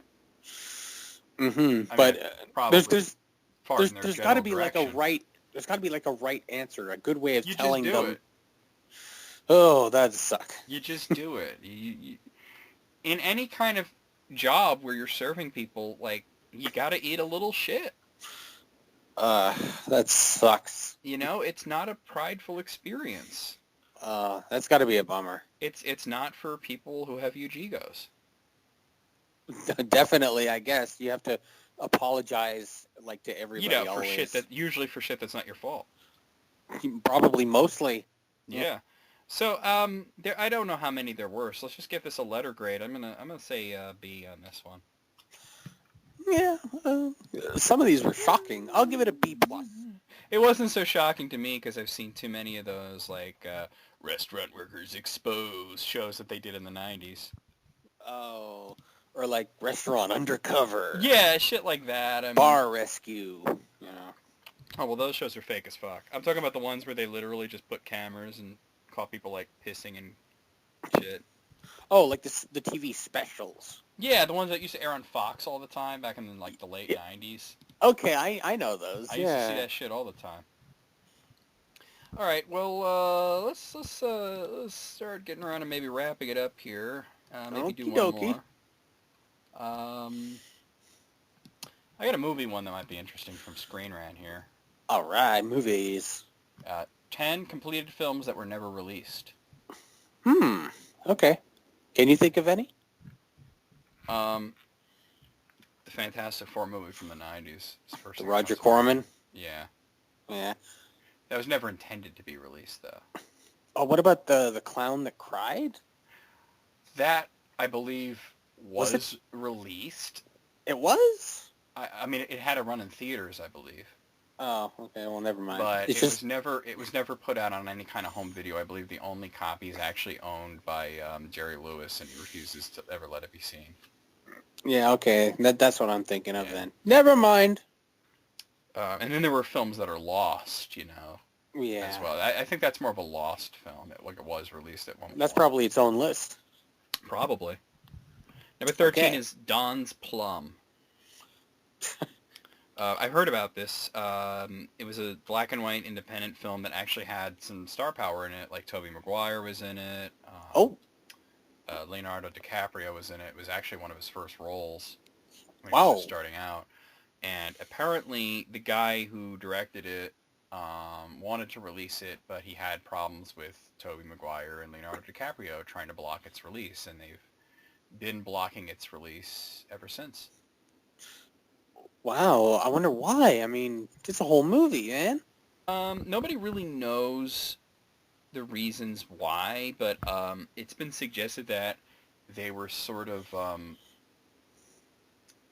lied to Oh, about how much of the movie they were going to be in. Like they thought it was going to be like a quick thing, and it turned out to be like the majority of it. like they'd be the starring roles all of a sudden. Yeah. Number 12 is The Day the Clown Cried. You just mentioned this. Hey, hey. So let's see. So was this released or not? Maybe it wasn't. I don't know. Let's see. I was under the impression it wasn't. There's a lot of urban legends surrounding it, though. That's the problem. All right, CJ Yeah. Lewis, blah, blah, blah, blah. He didn't want to do it, but he did it. Blah, blah, blah, blah. Mm-hmm. There were lots of problems. Mm-hmm. Okay, so apparently the writer disagreed with any notes that Lewis had. And he wanted to make the clown more sympathetic as opposed to being cowardly and selfish. And then there were lots of rights issues, and it actually wasn't. I thought it was released, but it wasn't. Ah. Jerry Lewis has the rough cut. And he, of course, as I mentioned, he refuses to let anyone see it. He doesn't want it to ever be seen. If he never wants it to be seen, why doesn't he just destroy it? It's probably sort of like one of those things where like an alcoholic keeps a bottle. You know what I mean? Oh, okay. To remind you or something. Number 11 is The Last Film Festival. Huh. I never heard about this. This is Dennis Hopper was in it playing an aging Hollywood producer named Nick Twain who was in desperate need of a hit. Okay, so what happened? It was a comedy film. Oh, I can kind of see where this is going. The comedy film, which features greedy agents battling starlets and the polarizing effect Hollywood has on small-town values, lampoons the film festival world and the film industry as a whole. Gee, I wonder why it didn't get a distributor. Nobody's gonna want to put. It's kind of what happened. It's kind of like what happened with Idiocracy, you know? Oh, nobody wanted to fund it or well, it was publish it or whatever? It was completed, but it wasn't. It got very small distributorship and no marketing. Because I actually saw it, so Dennis somebody Hopper distributed. died right after they finished. Oh. So that kind of put a damper on it, and then there was money problems, and there was a Kickstarter, and it just, yeah. Number 10 is Blackwater Transit. Oh, okay. Okay, so this is the same guy who directed American History X. Oh, that was a good movie. Yeah, it was very good. It was a story of a shipping executive who gets caught up in a federal investigation centering on a legal firearms dealer in the aftermath of Hurricane Katrina. I'd see it. Lawrence Fishburne and Carl Urban were in it. Damn. It was supposed to be like a Die Hard type of movie. I wonder why it wasn't released. Is it because of the whole Hurricane Katrina? Never-ending stream of litigation has kept it from... It's this legal red tape. It's caught in development hell. Ah, shit. Lawsuits. So, they don't know that it's never going to be seen, but it's not going to be seen anytime soon. That's gotta suck. You put all this effort in, and just because of some bullshit litigation. Yeah. Number 9 is Hippie Hippie Shake. Oh, my. Hippie shake. It sounds like the world's worst dance. Cillian Murphy is in it. It's about the 60s counterculture. Sienna Miller's in it. Let's see what happened. It got positive reviews at test screenings. Remains unreleased after almost a decade, and the reason why is up for debate. Wow, just shrouded in mystery. Yeah. The hippie shake. Number 8 is Dark Blood. Ooh. Okay, so let's see. What's the story here? Dark Blood is a story of a young man known only as the Boy who believes that the end of the world is nigh. The boy lives in self-imposed exile in the desert after his wife dies of radiation poisoning, due to nearby nuclear weapons testing, spending his time carving Kachina dolls to appease the gods. This doesn't sound very good. Yeah, what the hell is this movie trying to be? All right, River Phoenix was in the Star, and he died during filming. Oh. So they never really got to complete it. Oh. They tried to get his brother Joaquin to fill in the role, but just for the last part of it, the Phoenix family were like, nope. Yeah, makes sense. So the director cobbled together a somewhat complete version of it, and it was screened at a handful of times at some film festivals, but never really released. Maybe for the best. Number 7 is Empires of the Deep. So this looks like some sort of low-rent version of, like, Studio Asylum version of Avatar from what I'm seeing. Gotta love those Asylum movies. That's what it seems like. It's a fantasy epic. There was a trailer, something about mermaids battling giant crocodiles. Oh, crocodilos. And having sex with Spartan warriors. Awesome. Wow, okay. Sign me up. Oh, it's a Chinese film. Oh. Right. Okay. Sign me up anyway. So apparently they just didn't know what the hell they were doing. All they ever got out was a trailer, which people laughed at. Oh. Yeah. Wait, so they didn't actually They even film said the it movie? looked more like a mockbuster from the Asylum. You said that. Yeah. Just from the picture, that's what it looks like. Number 6 is The Brave. I've heard of this. This was the movie that Johnny Depp directed. Oh, he directed something. Yeah, well, didn't turn out too good, apparently. Marlon Brando was in it, and he was psychotic as ever. Oh, no. They showed it at the Cannes Film Festival, did not get good reviews. And they lashed out at Johnny Depp especially, and Johnny Depp was sort of disgusted by how hostile people were towards the movie and decided to shelf the project. Well, darn, the world is a sadder place. Or possibly a better one. A better place, yeah. Number 5, this is a pretty famous case, My Best Friend's Birthday. You're going to have to fill me in here, man. This was the first film that Quentin Tarantino directed. For real? Yeah. And it was sort of a surrealist sort of comedy about a guy who was trying to put together a birthday party for his friend, but things kept going wrong in increasingly strange ways. And it was never actually meant to be released. It was sort of just a project that Tarantino did. But because he became such a big star, people started to look into this older stuff that he did, and they wanted to see about getting it made or possibly remade. But it never happened because it's somewhat of a lost film. Something about half of it was destroyed in a fire. Oh, man. So they were able to make it into sort of a half-hour short and show that at film festivals, but it's never been available commercially because it is sort of a half-lost film. Oh, that's too bad. That sounds like an interesting premise for a movie. The short version, you could find it online pretty easily. You know. Number 4 is All American Massacre. How American. Yeah. So this was a... Oh, God. So, William Hooper created this. He's the son of Tobe Hooper. Who's Tobe Hooper? The director of the Texas Chainsaw Massacre. Oh, cool. Yeah. So apparently it was sort of connected to the second Texas Chainsaw Massacre movie. Oh, really? And it just never got off the ground. And is that all? Yeah. Number 3 is called Cocksucker Blues. Now, why the hell would they not release that? Can you think of any reason why a movie called Cocksucker Blues would not be released? I don't know. It's just so catchy. You put that on a poster, man. Yeah, I know, right? Well, there was a movie that was released called Young People Fucking. So. Really? Yeah. Most theaters. In theaters?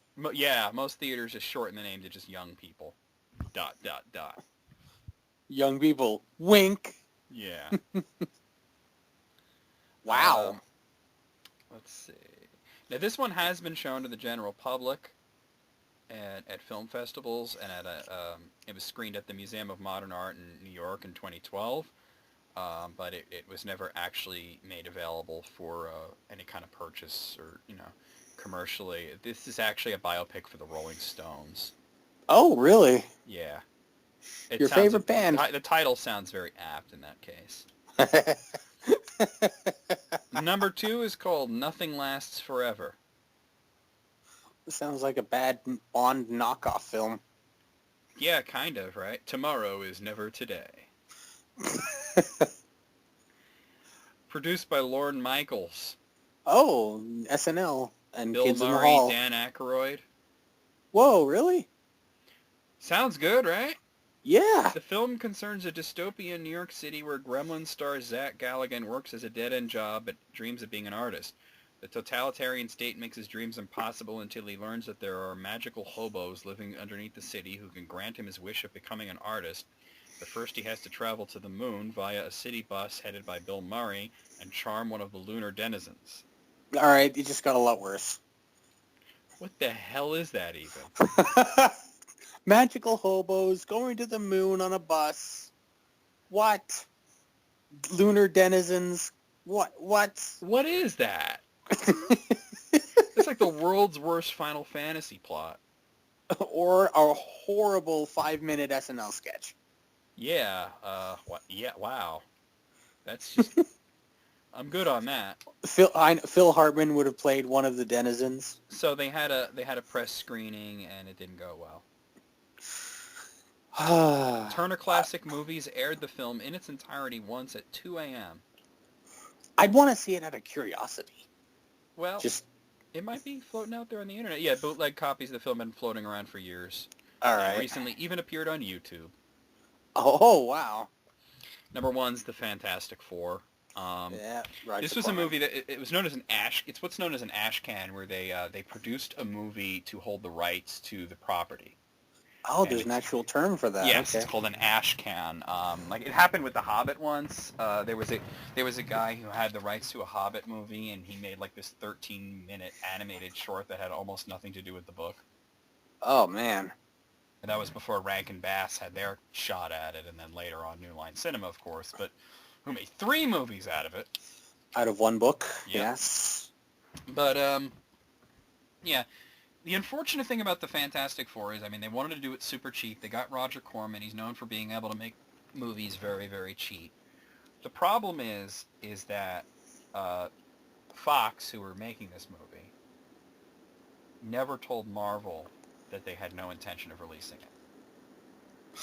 Oh. They never told the stars of the movie that it was never going to be released. Oh. They never told the public that it was never. It was marketed. There were interviews. Oh no.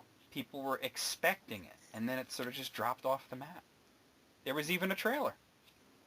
Oh wow. Yeah. And they had never had any intention, and they just sat on the Fantastic Four rights until they did it again in 2005. The Jessica Alba and yeah, that dude from The Shield.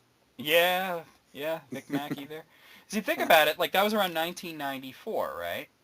Yeah.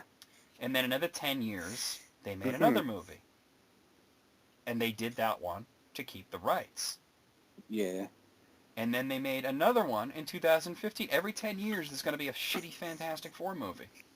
Well, they made that Silver Surfer one, though. That was the only one that they made that wasn't made just to keep the rights to it, but that was not very good. I mean, no. You know what's sad, though, is that out of all the Fantastic Four movies, Rise of the Silver Surfer is probably the best one. And it sucks. It's probably the one that I got the most entertainment out of. Yeah, well, we'll say it sucks the least. Yeah, but it still sucks. It's the best one out of a very shitty heap. Yeah. I mean, it's the polished turd. Do you think they'll ever just let Marvel have the rights back?